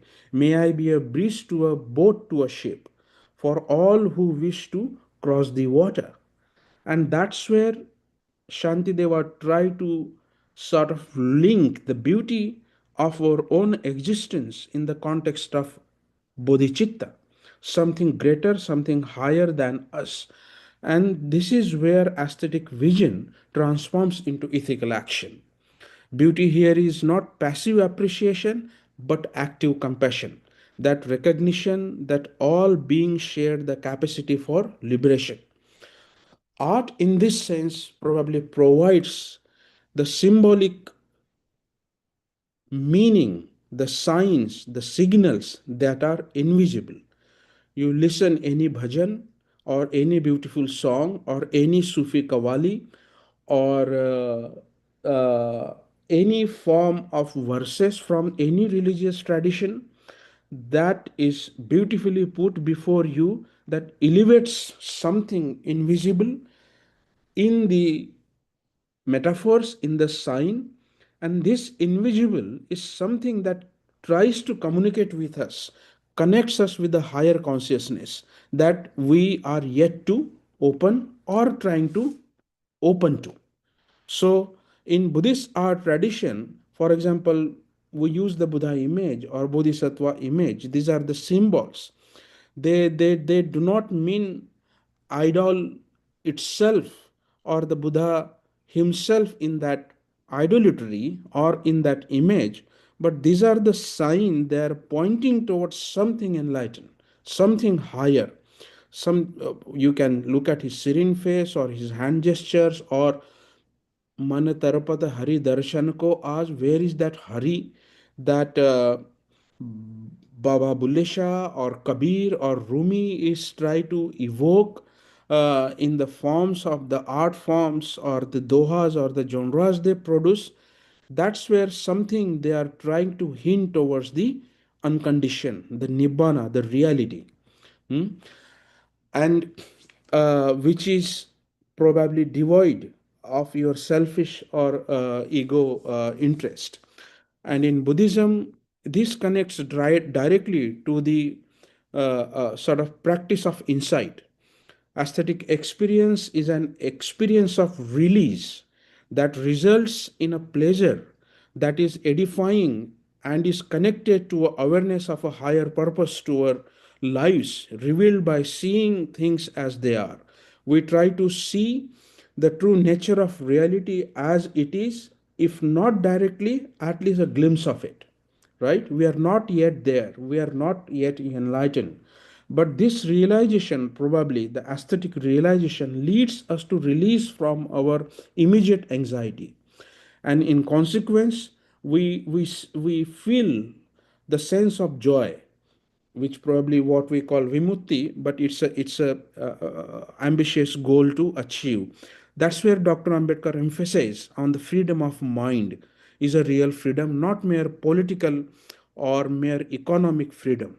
Freedom of mind that sees clearly that there is no caste reality, no race reality, no gender reality, right? These are ignorance and comes out of craving. This is what I'm not going to go into detail, but Buddha tries to encapsulate. There are many principles that Buddha speaks, but in the context of essential nature of reality, what Buddha called vipassana. I'm not again talking about Goenkaji's vipassana meditation practice. V means vishesh, discriminatory, something special. That is called vishesh. Dhatu V. Passana means to see, passati, to see. The special insight that we see. Buddha speaks in terms of dukkha, anicca, and anatta. Again, I am not going to establish these three concepts, but dukkha means something unsatisfactory. right in the middle of the heart, we feel I'm not wholesome, I'm not fulfilled, and therefore we try to do some efforts through music, through arts, through communication, through friendship, through spiritual practices, including sensuous pleasure, right? That unsatisfactoriness drives us towards both the direction. And that's where we need to be careful that impermanent nature, what kind of joy I am craving for, I am looking for, not for a kamachanda, but for a dhammachanda, something higher, something that will entangle me for the higher realities.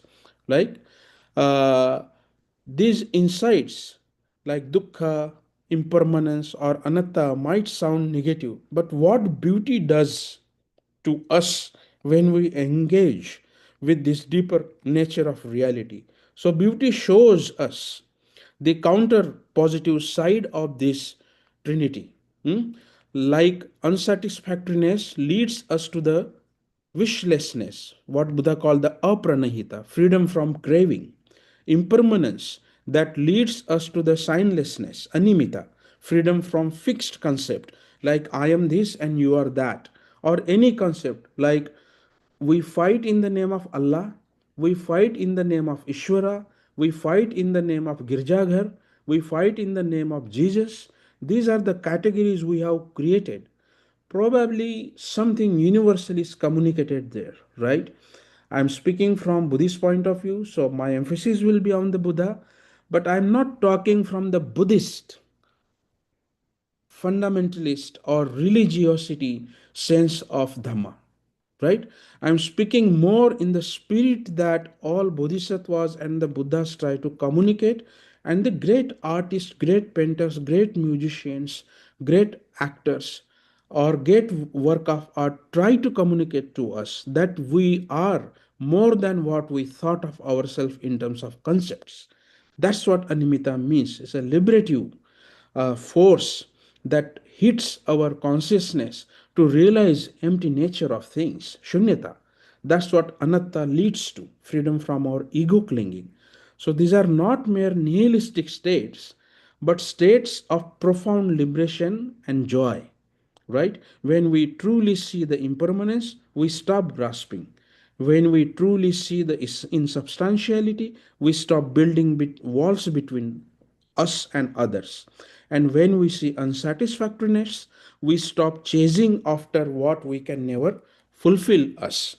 How this trinity, dukkha, nitya, translate in our own time, that manifest dukkha in terms of lot of inequalities, discrimination, violence, injustice, caste system that Dr. Ambedkar fought throughout his life, that dukkha is institutionalized in the social system, baked in our consciousness, that creates the permanent hierarchies and the suffering.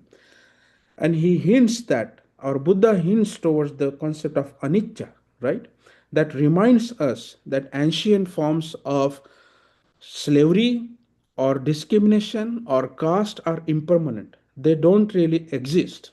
Or patriarchy is impermanent. All oppressive structures are conditional. They are subject to change. They are sort of recognition, active recognition that transformation is possible.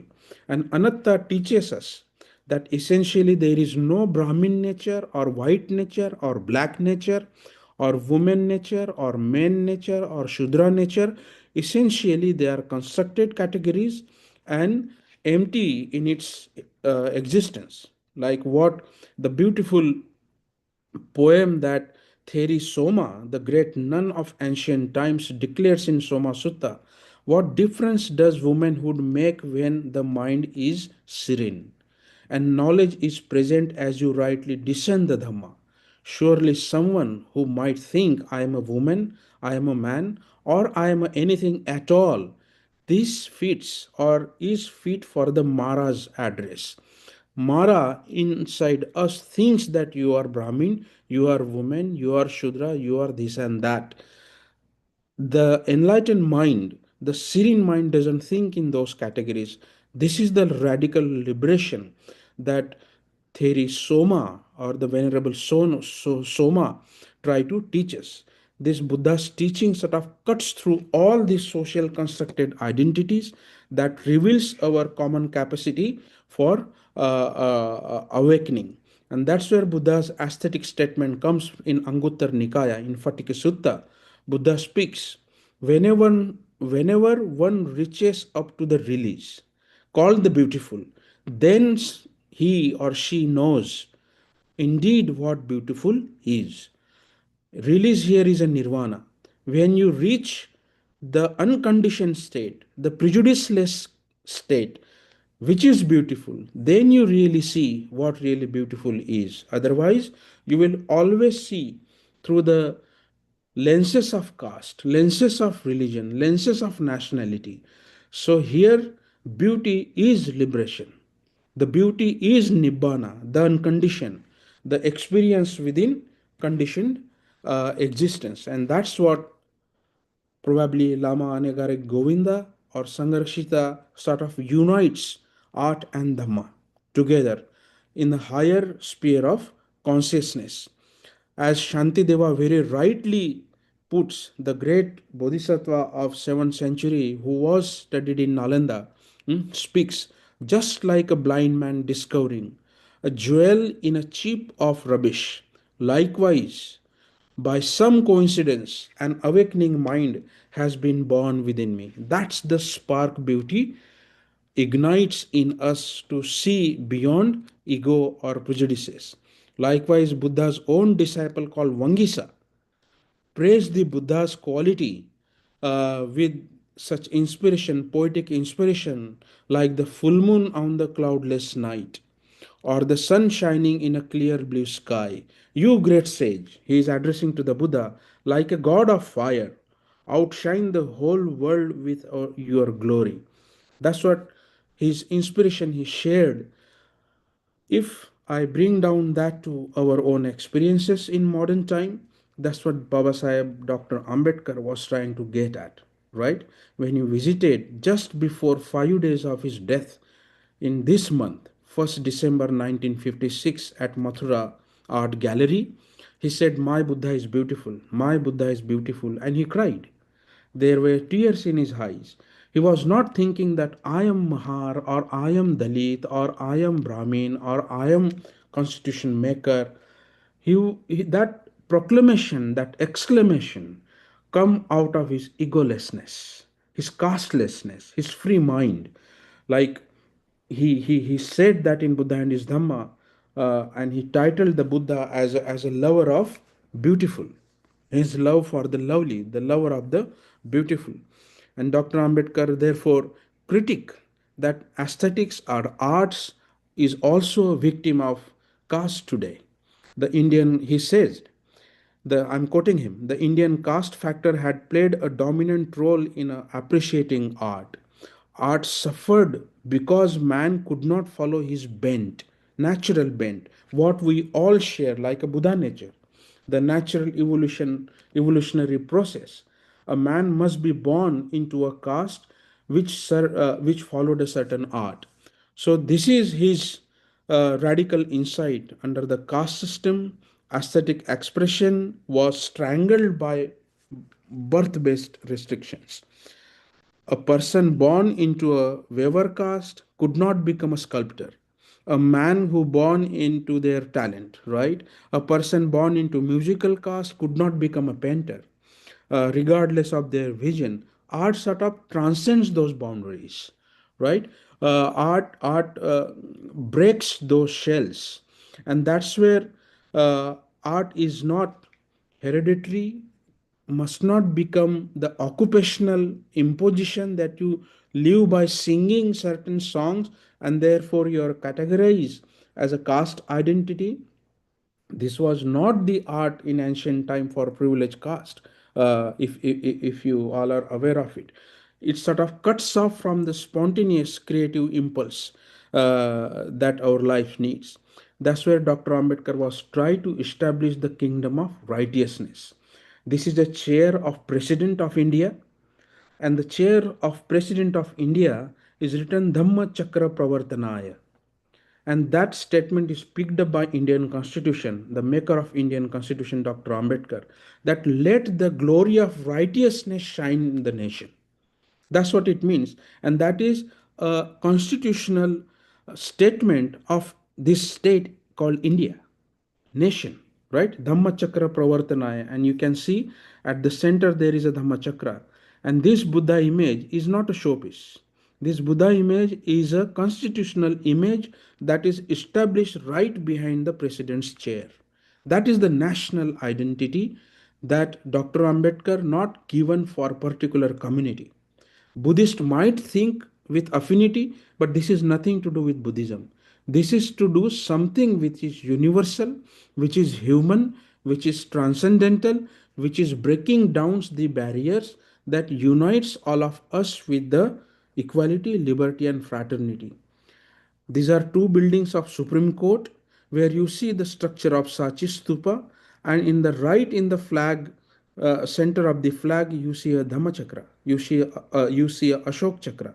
That's the beauty of those symbols. Try to communicate something invisible in their strong symbolism, which Dr. Ambedkar was deeply aware of. Finally, what they are trying to communicate us, why I'm trying to bring all these categories, let me just now draw threads together.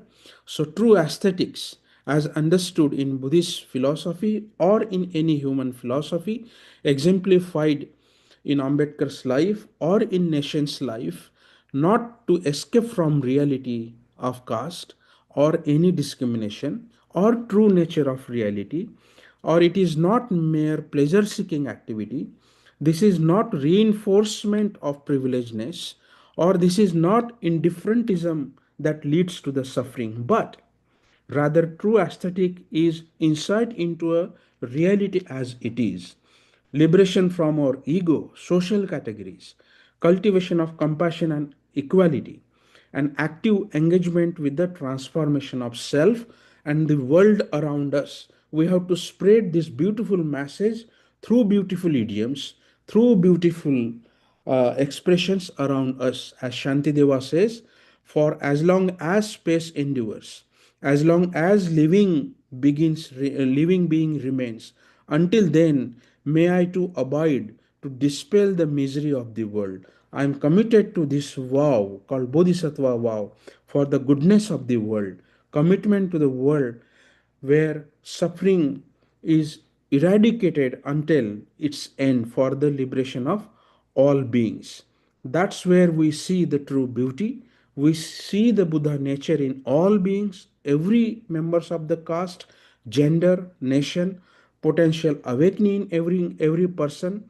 That aesthetic experience becomes very revolutionary. Ambedkar understood this deeply. His vision for Buddhism is not just for political act or religious choice. It was an aesthetic vision, a recognition of the Buddha's path as a truly beautiful because it is truly liberating. So, dear friends, aesthetic means freedom from identities, freedom from ego, freedom from our endless craving, and freedom from the discovery that we discover within us not just mere superficial decorations or cosmeticism. Like this is a song of liberation that I bring to you today, which Buddha sang, which Theri and Bodhisattva sang, which Dr. Ambedkar heard and made his own. And in our troubled times, marked by hatred, divisions, caste, wars, violence against us, around us, and injustices around us, we need this aesthetic vision more than ever. We need to see beyond the categories that divides us, beyond the ego that isolates us, and that goes beyond the oppressive systems. As Abhinav Gupta says, the reality is the light of consciousness which manifests as the universal while remaining eternally free. And as Buddha in Dhammapada says, better than 1,000 meaningless words, the one meaningful word which brings us peace is a liberation. So thank you very much. May you all be a poets of liberation, artists of awakening, and appreciators of the beautiful nature in you for all living beings. Thank you very much, and I wish you all the best for your conference.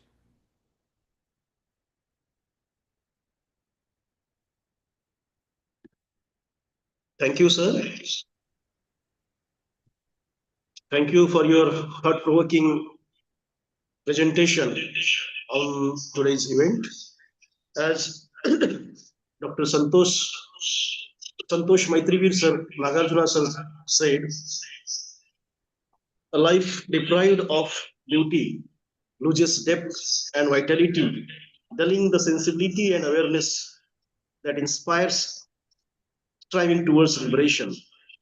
As the great Kashmir philosopher Abhinav Gupta's perspectives of aestheticism, aesthetic dimensions of music. Again, sir quoted Dr. B.R. Ambedkar's philosophy. Here, indifferentism is the worst disease that can befall humanity. Very nice quotation, sir. As aestheticness is beyond social categories like caste, creed, religion, gender, etc., etc. Because the real freedom of mind is the real, the freedom of mind is the real freedom, as Dr. B.R. Ambedkar said. Thank you so much, sir. It's a very philosophical presentation we got today. On behalf of Department of Music of our college, we once again congratulate sir and welcome you, sir, once again. Thank you so much.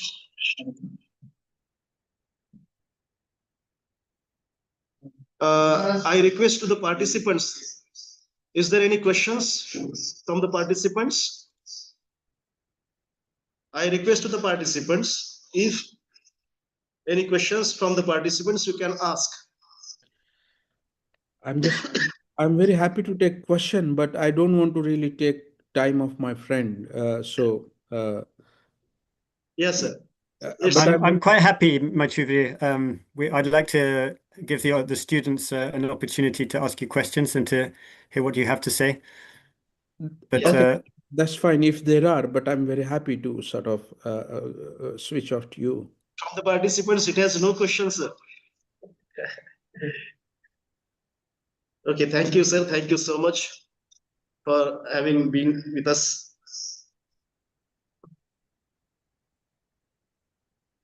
So now I move towards the third resource person of the today's international e-workshop. Now I would like to invite our third resource person of the workshop, Mr. Matthew Burgess, sir. It's my great privilege to introduce Burgess, sir, on this occasion. Mr. Burgess, sir, is the staunch follower of Ambedkar movement and Buddhism.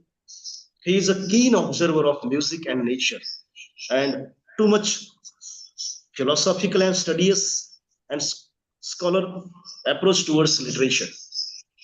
Mr. Matthew Burgess, sir, is the music and meditation teacher in Norwich, United Kingdom, UK.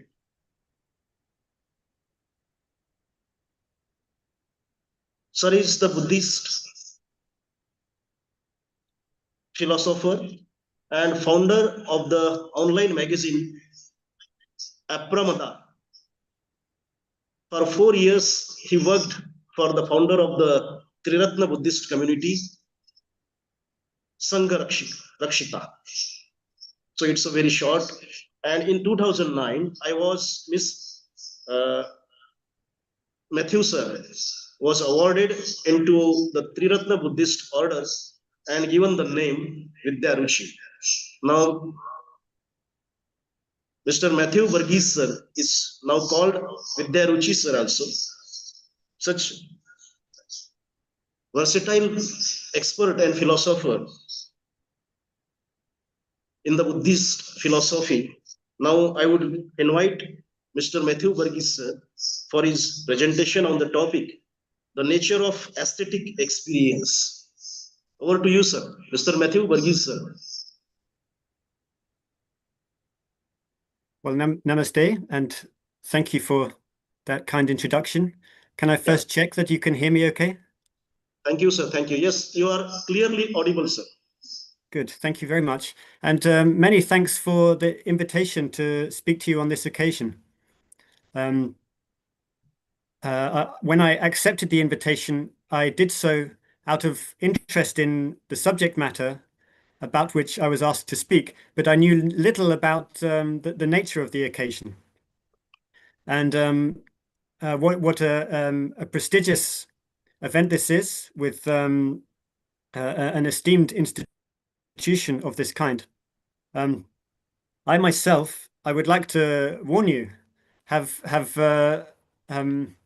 very little by way of actual academic accomplishments or even formal musical training. I'm an independent scholar and musician, but I have a deep interest in these subjects, and a long-standing one. So hopefully I will be able to say something that's of value, at least in part because this is an international event, and I am speaking to you from my home in England, where the weather is rather colder than I imagine it is in India at the moment. And one of the features of the modern world is the meeting on the global stage of different cultures. And of course, the connection between British culture and Indian culture goes back several centuries. So perhaps for that reason, it's appropriate to have an international speaker such as myself. It's a great honor to follow from my good friend of many years. Well, I know him as Maitri or Dhammachari Maitri Nagarjun, but also you know him as Dr. Santosh Raut. And he and I have been communicating about these very topics for many years. So his presentation was superb and contained many of the deepest ideas that about which I was going to try to speak to you. So he's said some of what I wish to say already, but this is no harm, because I will say it in my own words and in my own way. But there will very much Maitri and I are very much in agreement about many of these areas. So I'm talking about the nature of aesthetic experience, and Maitri Dr. Raut, spoke a lot about this already himself. And where I think we would agree is that the nature of aesthetic experience, or one's view of the nature of aesthetic experience, let us say, cannot be separated from one's view of the nature of existence as a whole. One's view about the universe will be reflected in one's view about what aesthetic experience consists of. And oh, for some reason I've got my own face on the screen, which I will find rather strange talking to myself. How can I change this? Please excuse me.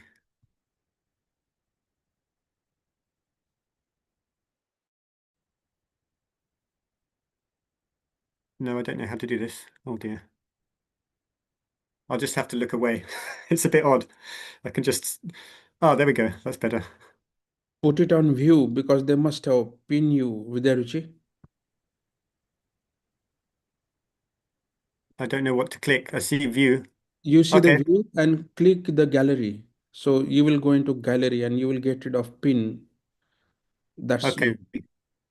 Does that help? It helps as long as I have something other to look at than just my own face. That's fine. I'm still up there in the corner of the screen, Okay. but that's all right. So yes, one's view of the nature of aesthetic experience will inevitably be connected with one's view of existence as a whole. And this is a crucial point when one is considering the nature and the trend of modern culture, which especially in the West, and I think there are signs that it is coming to India too.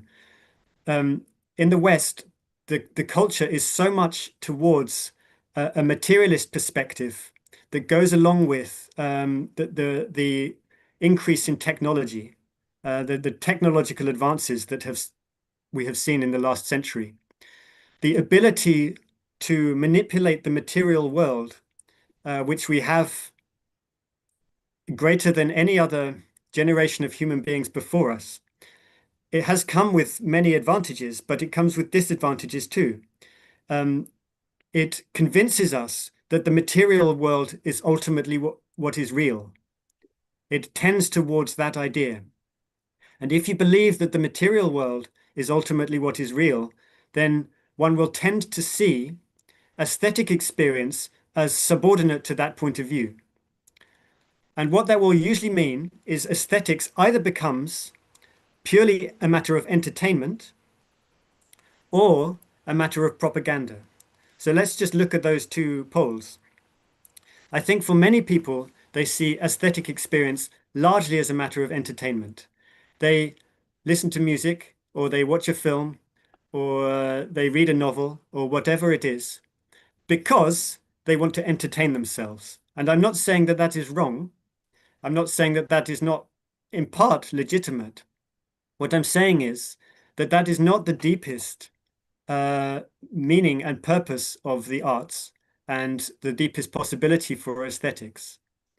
As Maitreyi has explained, a deeper perspective on aesthetic experience is one in which the arts and the experience of beauty is a route to transcendence.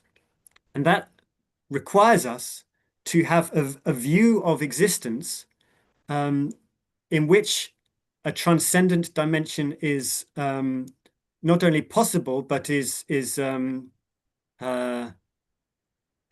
considered of the utmost importance. Unless one has that view, then inevitably one's engagement with aesthetic experience and with the arts will be for a lesser purpose than that.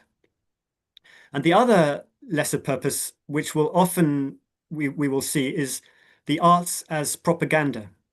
So one saw this, I'm speaking from a European perspective, when the fascists took power in Italy and Germany, one of the things they did was seize hold of, for example, architecture.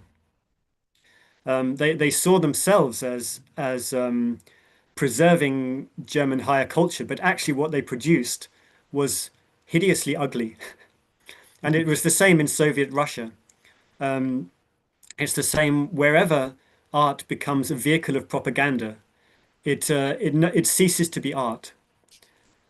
And we see it, the same thing in a more subtle area in relation to religion, because one finds this with the history of Christian art, but one will also find the same, I'm sure, I know less about this, but I'm sure you will find the same with Indian art, Hindu art, even in Buddhist art. One can see a distinction between the artistic creations that communicate something of the transcendent and the artistic creations which are not truly artistic, but are merely a vehicle for religious ideology. I hope that makes sense. So Sangharakshita, who Dr. Raut has already referenced, he's my principal Buddhist teacher, and he's the figure who has emphasized the spiritual value of the art more than any other Buddhist teacher in history, actually, with the possible exception, as Maitreyi suggested, of Lama Anagarika Govinda. So Sangharakshita distinguished between the truly religious and the conventionally religious. And the truly religious is that which conduces to a state of transcendence, to a transcendence of ego clinging. Now, this idea is very prominent in Buddhism, but it's not exclusive to Buddhism. The idea that there is something beyond a narrow self-identification. You find this in many different forms in different religions. And this, Sangharakshita is arguing, is the essence of true religion. And therefore, true art, from the highest point of view, is that art which is able to communicate that. we can contrast this with conventional religion. Conventional religion is purely the allegiance to a particular set of religious practices, religious symbolic forms, or dogmatic ideas, without an engagement with an actual path, a spiritual path that leads to self-transcendence. And we see so much of this in all kinds of religion.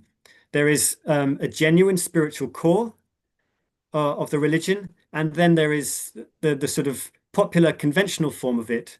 One sees, for example, in Roman Catholicism, it has given us, on the one hand, the works of Leonardo da Vinci, or Raphael or Michelangelo, the high figures of the Italian Renaissance, who have taken the figure of the Virgin Mary and elevated it to a universal symbol of sublime compassion, let's say. On the other hand, if you ever have the opportunity to go to Italy on holiday, you will see many plastic figures, maybe with flashing lights, of the Virgin Mary that are frankly hideously ugly and communicate nothing of transcendence, nothing of the sublime. And I'm sure you can, it won't be difficult for you to see the same phenomena in Indian religious culture and Indian aesthetics. One can see sublime high points. I mean, this wasn't mentioned. I come to India as often as I can, preferably annually if I can. I have a deep love of appreciation of Indian culture. So I've seen some of the sublime flowerings of Indian aesthetic culture from many different traditions. I've been to the Ajanta caves, so I've seen the Buddhist frescoes there. But last time I went to India, no, it was the time before, I went to the Taj Mahal for the first time. So I saw one of the most sublime buildings ever created, and that, you know, came out of a Muslim culture. So this is a point that applies. It's not a sectarian point. It applies to all religious traditions. That there is the possibility for sublime transcendence that can express itself in different symbolic languages and in different art forms. But there is also, is what Sangharakshita calls the gravitational pull of the mundane. So any symbolic aesthetic tradition can be pulled down by mundane concerns. So religious images can be captured by superstitious assumptions. Instead of being a gateway to a state of transcendence, let us say, an object of devotion or an object of aesthetic contemplation, we can start treating as though it was some sort of supernatural force that's going to help us with our examinations, or help us to find a good husband or wife or whatever it is, if only we make the right offerings to it.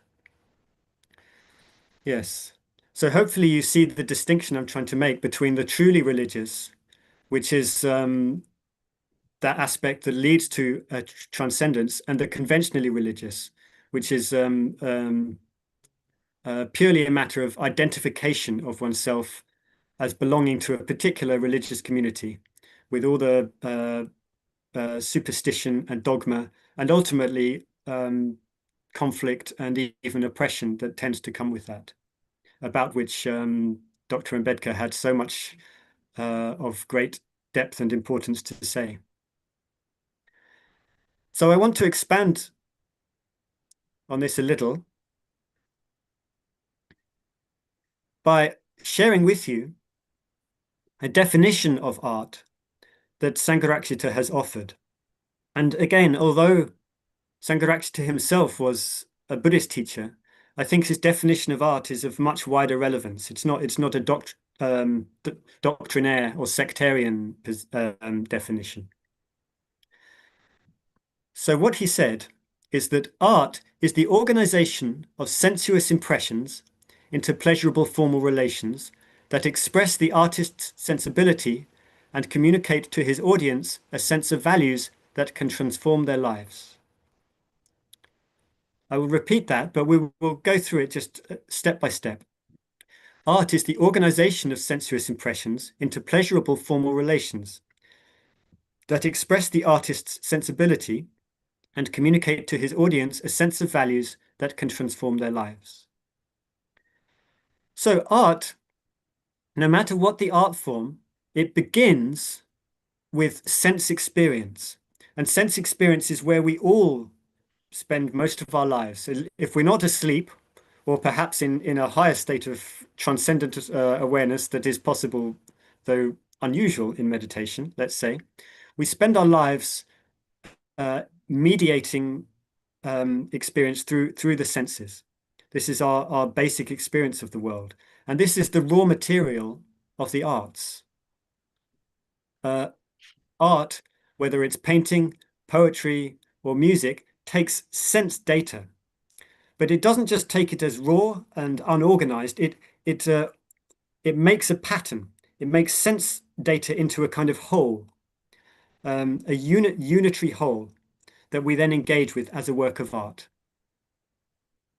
So that's the first point. Yes, the arts begin with sense experience and make sense experience into a whole consisting of pleasurable formal relations. So we find art that has been organized by an artist pleasurable in a way that we don't find ordinary sense experience pleasurable. And I don't mean that sense experience is never pleasurable. Say, I haven't yet had breakfast because it's rather early in the morning here in the UK. Not as early as it was for dear Maithreya, and I highly commend his commitment. Getting up at 3 in the morning. I thought I was brave. It's about 9 o'clock here. But anyway, after I finish this, I'll go and have my breakfast, and presumably that will be pleasurable to some extent. But I'm not talking about pleasure of that kind. The artist presents an object of aesthetic pleasure, which is pleasure of a higher kind, pleasure of a different kind, and is more to do with the pleasure of the mind than it is purely the pleasure of the senses. Aesthetic experience starts with the senses, but addresses the mind and the sensibility and the sensitivity of the audience. Okay. So Sangharakshita distinguishes between the form of a work of art and the substance of a work of art. So that's the next thing to comment on. The form of the work of art is just the sense experience that appears to us. If I look at a painting, I'm having a sense experience. I'm taking something in through the eye. If I'm listening to music, I'm having a sense experience. I'm taking in the vibrations coming from the instrument. They are coming to me through the ear. And that is the form. But what is the substance? The substance is the experience of the artist that goes into that form. The experience that the artist is striving to represent or communicate. So that's the substance, and that is what we as an audience to a work of art are trying to get back to. Yeah. So this implies that there is a connection between what an artist is experiencing themselves and what they are able to communicate through the art form. So that art is a medium of communication. This is something that has, I'm afraid, been lost sight of in so much discussion of aesthetics in the West. And I truly hope that in the meeting of Eastern and Western culture that's happening at the moment, that you don't pick up all of our bad habits in the West. I truly hope that, that there are certain trends in Western thought that don't become dominant in India. I advise you to be on your guard against. One of them is that aesthetics is purely a matter of subjective experience, which means that there cannot be a communication between an artist and the audience. If art is purely a matter of subjective experience, then the artist can be having a profound and sublime experience and communicate or try to communicate that, and the audience can experience something completely different, has no relationship with what the artist is experiencing. Or the artist can be a very superficial worldly type of person with no spiritual sense, and then the artist, sings a song, and the audience can have a profound experience. This is what follows from the idea of art being purely subjective and purely relative. But I think this is a very, very mistaken view, and it completely undermines the idea of art as a medium of communication. So what Sangharakshita is saying is that there is a relationship between the state of mind of an artist and the nature of the artwork that is presented. And that then the next part of the definition is that this the work of art expresses the sensibility of the artist, expresses the state of mind that the artist is in. And then this becomes a communication with the artist's audience. Now, through that communication, the audience can elevate their state of mind. They can use the work of art to raise themselves up to the state of mind of the artist. And what is it that is communicated? What is it that the artist is in touch with? Well, Sangharakshita says, the work of art communicates to the artist's audience a sense of values that can transform their lives. So a state of aesthetic inspiration is one of value. So how you describe this, there could be many ways of describing what is meant by this, but an artist, a true artist, is in contact with deeper values in life. They're in touch with a deeper love, for example, for all beings, a deeper sensitivity, a deeper empathy, a deeper understanding, a deeper sense of beauty, harmony. There are many ways that you can describe this, but it goes along with what Professor Rout was saying about the art as a route to ego transcendence. A true artist, a great artist, has access to whatever degree to a state that is beyond ordinary consciousness. And that state of mind is one of value,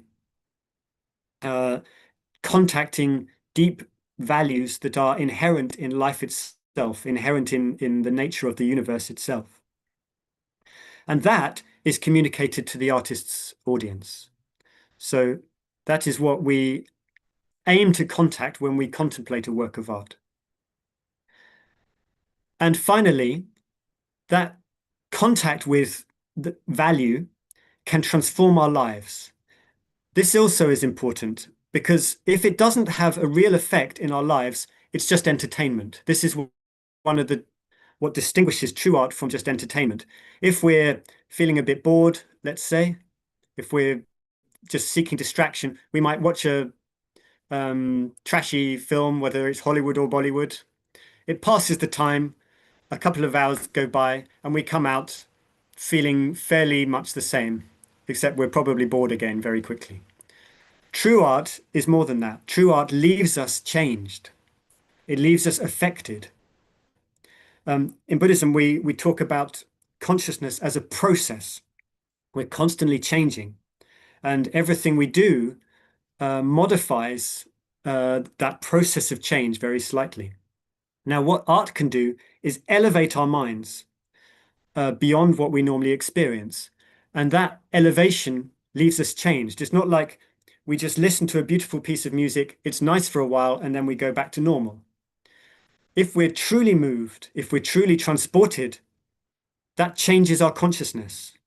And the more deeply we are transported, the more deeply we are moved, the more deeply we are in contact with the mind of the artist and the values they are communicating, the more deeply we are changed and transformed. And ultimately, this can lead us to a spiritual path or a spiritual perspective on life, one that goes far beyond just the experience or appreciation of art, but moves into every corner of our life if we take it seriously enough and if we follow that through.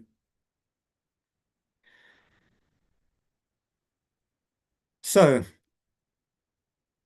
time is ticking by, and I think we've overrun a little, so I don't want to go on too much longer. I would just want to finally share a few thoughts about music versus the other art forms. I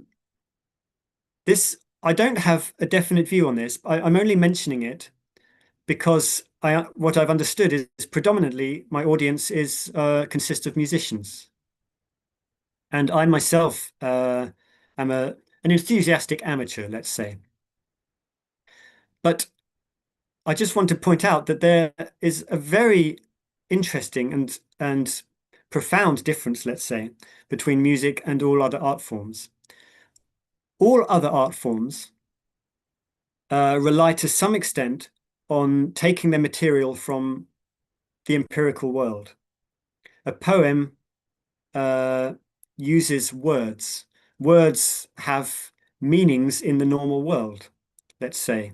When William Wordsworth talked about daffodils, he's using them as a symbol for some sort of sublime aesthetic experience. But daffodils exist in the normal world. I can go out, it's not yet springtime, but in a few months' time, I can go walking in the English countryside and I will see daffodils. Music is different because if I go walking in the English countryside, I won't see melodies. I won't hear melodies. So music has no reference to anything directly experienced in ordinary life. Now, the question is, does that mean music is a more profound art form, or is it a limitation?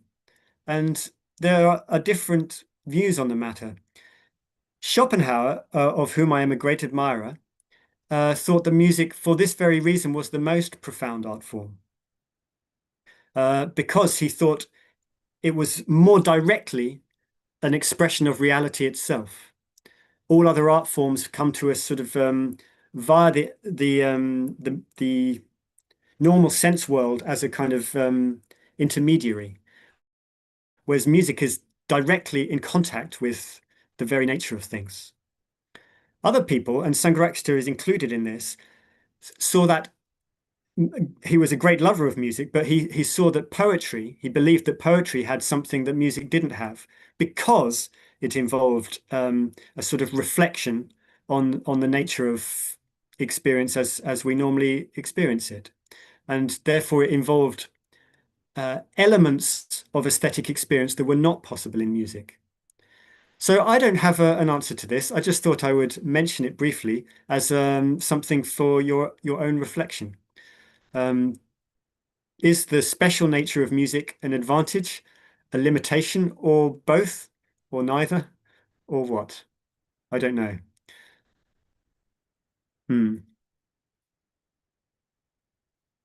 Finally,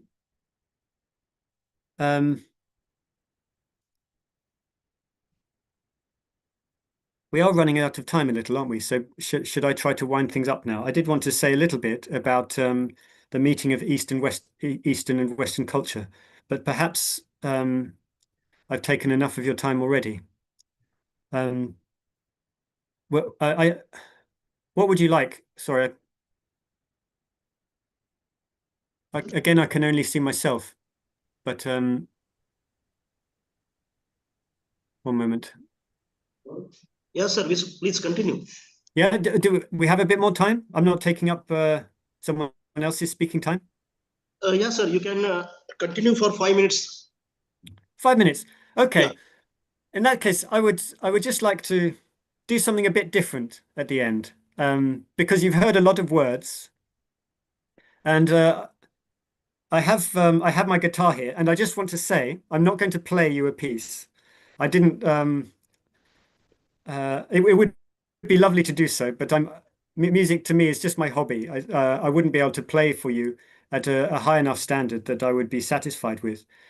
But I wanted to use my guitar and show you something about it as a way of communicating something about the meeting of East and West, because that's, we are now this minute meeting between East and West, Eastern culture and Western culture.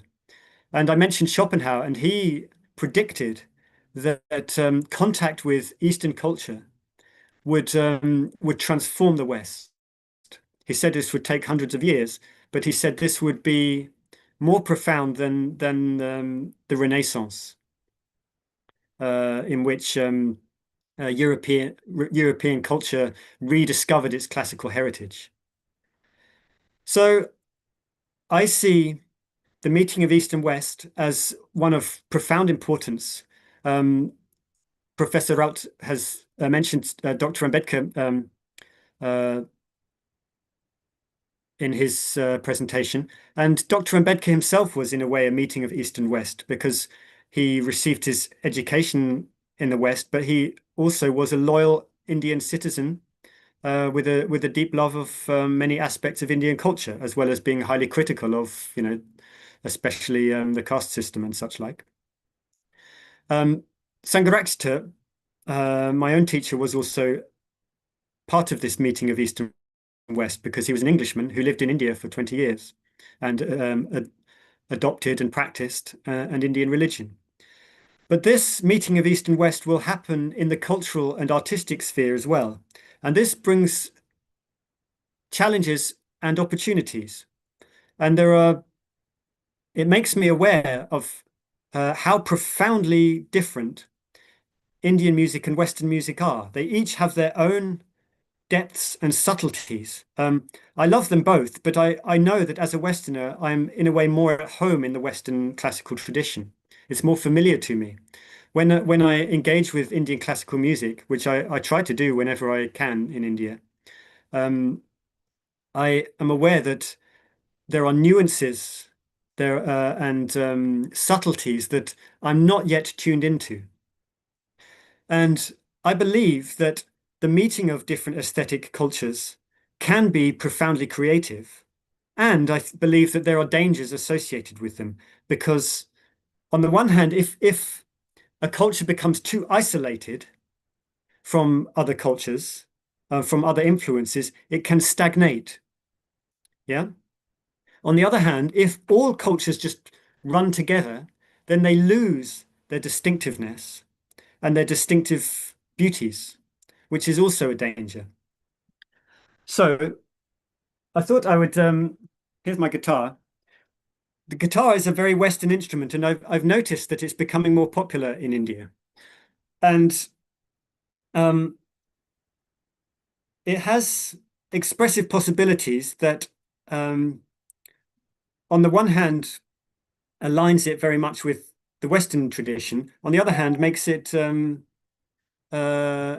interesting to explore the relationship between, or the possible overlap between Eastern and Western music. So, for example, one can play Bach, who is many consider the greatest composer of the Western tradition. So you can play things like, oh, excuse me, my hands are cold.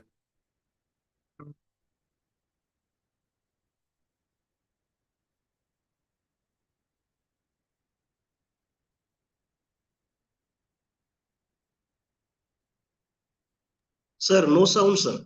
No sound? Oh, you couldn't hear it. Oh, I beg your pardon. This may not work then. Please take it towards you. I think it won't work. Oh, that's a shame. Okay, I'll just have to tell you what I was going to say without playing for you. But the danger, if there's going to be a meeting between Eastern music and Western music, is that there are incompatible scale systems. This is what I was going to point out. Western music is based on the 12 tone system, 12 semitones, and this has been standardized as what's called equal temperament, where the interval between each semitone is exactly the same. And this is a compromise, and it's actually in some ways a distortion of natural harmony. The advantage of this is it allows you to explore key relationship. You can move from any key to any other key. And this has been greatly explored in Western classical music, the nature of key relationship and harmony, especially by figures such as Bach. And this is the advantage of the Western scale system, but it comes with major disadvantages, which is that within any one key, you lose natural harmony and also the possibility of microtones. So in Indian classical music, it's almost entirely the opposite. That my understanding is that one remains within one key, but explores the expressive possibilities within that key very, very fully, including the microtonal possibilities. And that's what the guitar is not very good for. The violin works very well, but the guitar does not. So I just thought I'd mention that as something interesting to be aware of, that in the Eastern and Western culture meeting one another, there are possibilities for mutual enrichment, let's say, but there's also a danger of losing what is distinctive about one's own aesthetic culture. And I greatly admire Indian aesthetic culture and artistic tradition, and I hope that you remain true to it and preserve what is valuable in it, without just adopting too many influences from the West, without properly incorporating it. And with those thoughts, I thank you very much for your kind attention and for this opportunity to speak to you. And I wish you a very successful remainder of your conference. Thank you. Thank you, sir. Thank you so much. Thank you, Vidya Ruchi sir, for your informative and expertise address to this online e-workshop, international e-workshop. As Vidya Ruchi sir, Mr. Matthew Burgess sir said, aestheticness cannot separate the human nature, culture. Rather, it is the ability to unite the world, whether it is Eastern or Western culture. Again, sir quoted more examples of sublimity, liberation of human nature. As in theory, English literature theory, Longinus, the famous for sublimity, as sublimity is not innate, it can be acquired by instructions. Again, you referred the examples of William Wordsworth's daffodils in literature, because literature is nothing, only the aesthetic sense to give given by the literature to the world. So art is, again, Matthew sir quotes, art is the medium of communication from east to west, and music is innocent. It correlates to life. Very skillfully and very, informative address you given on this, you given to us on this platform, sir. Thank you once again on behalf of our college and Department of Music. Thank you so much. Dear participants, is there any questions? If you have any questions, you can ask to Vidya Ruchi sir.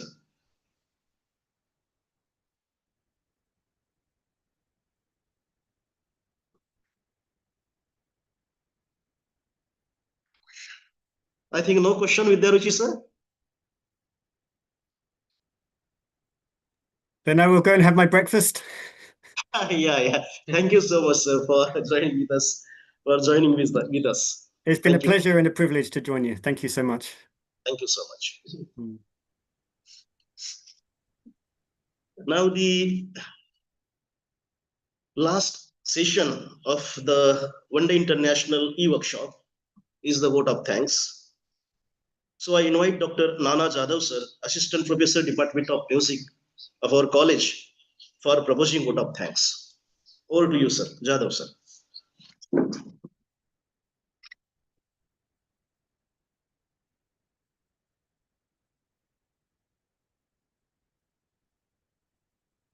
Thank you, sir. Today is the inauguration and the entire program of the One Day International e-workshop titled The Aesthetic Presentation of Classical Music and Arts, organized by Dr. L.D. Balkhande, College of Arts and Commerce, Pune, run by Pravarsin Education Society, Nagpur, was conducted very successfully. The success of the program is the result of the valuable contribution of many dignitaries, it is our duty to express a heartfelt gratitude to all of them. First and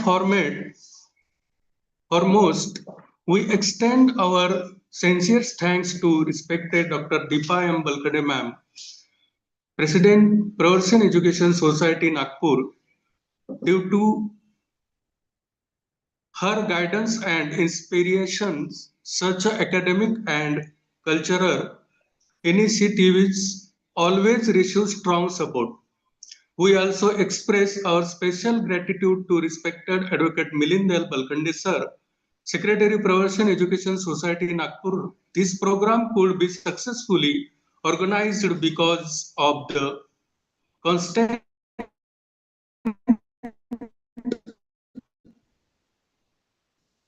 cooperation and encouragement.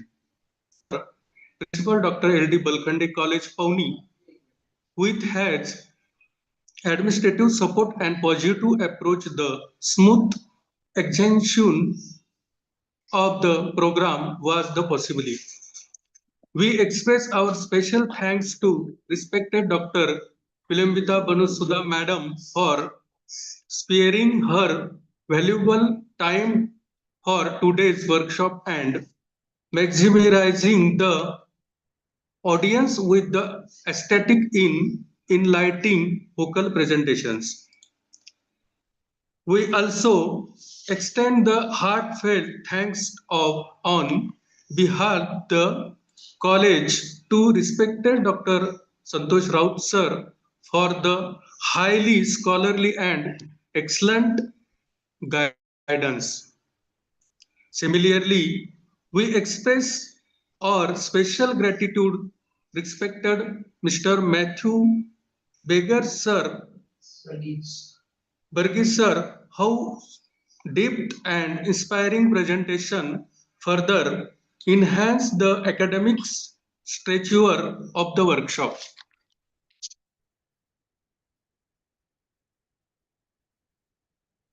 We sincerely thanks Accuracy Coordinator Dr. Sanjay Nandagowdi sir and Vice Principal Dr. Mangesh Wahane sir, the planning the workshop and successfully shaping the entire program.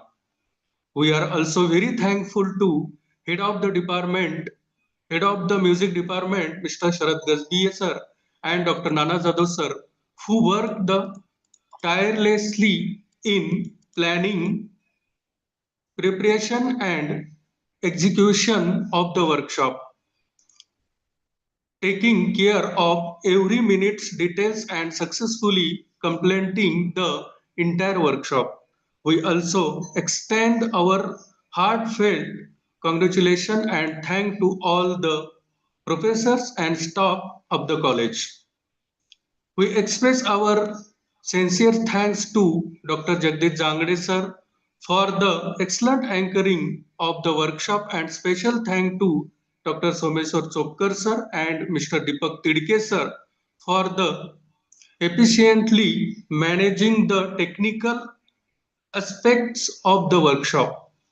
Finally, we wholeheartedly thanks all the teaching staff, technical support team, volunteers, students, and all the esteemed participants who directly or indirectly contribute the success of this workshop by the enthusiastic participants.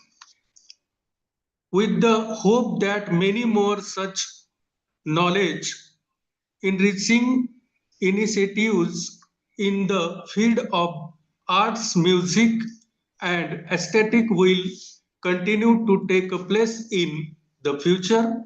I conclude my vote of thanks. Thank you.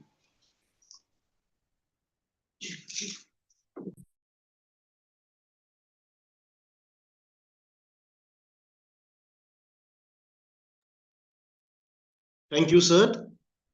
Thank you, dear all the participants from the world and in India. Now, at the last, we send the feedback link on the group. So I request to all the participants kindly fill the feedback form. And tomorrow before 3 o'clock, you can get it your certificates. Your certificates will be generated before 3 o'clock means 3 o'clock tomorrow. So thank you once again, being in touch with us. Thank you all of you. And with the permission of the chair, this one-day international e-workshop is concluded here. So request to the participants kindly leave this platform. Thank you, sir.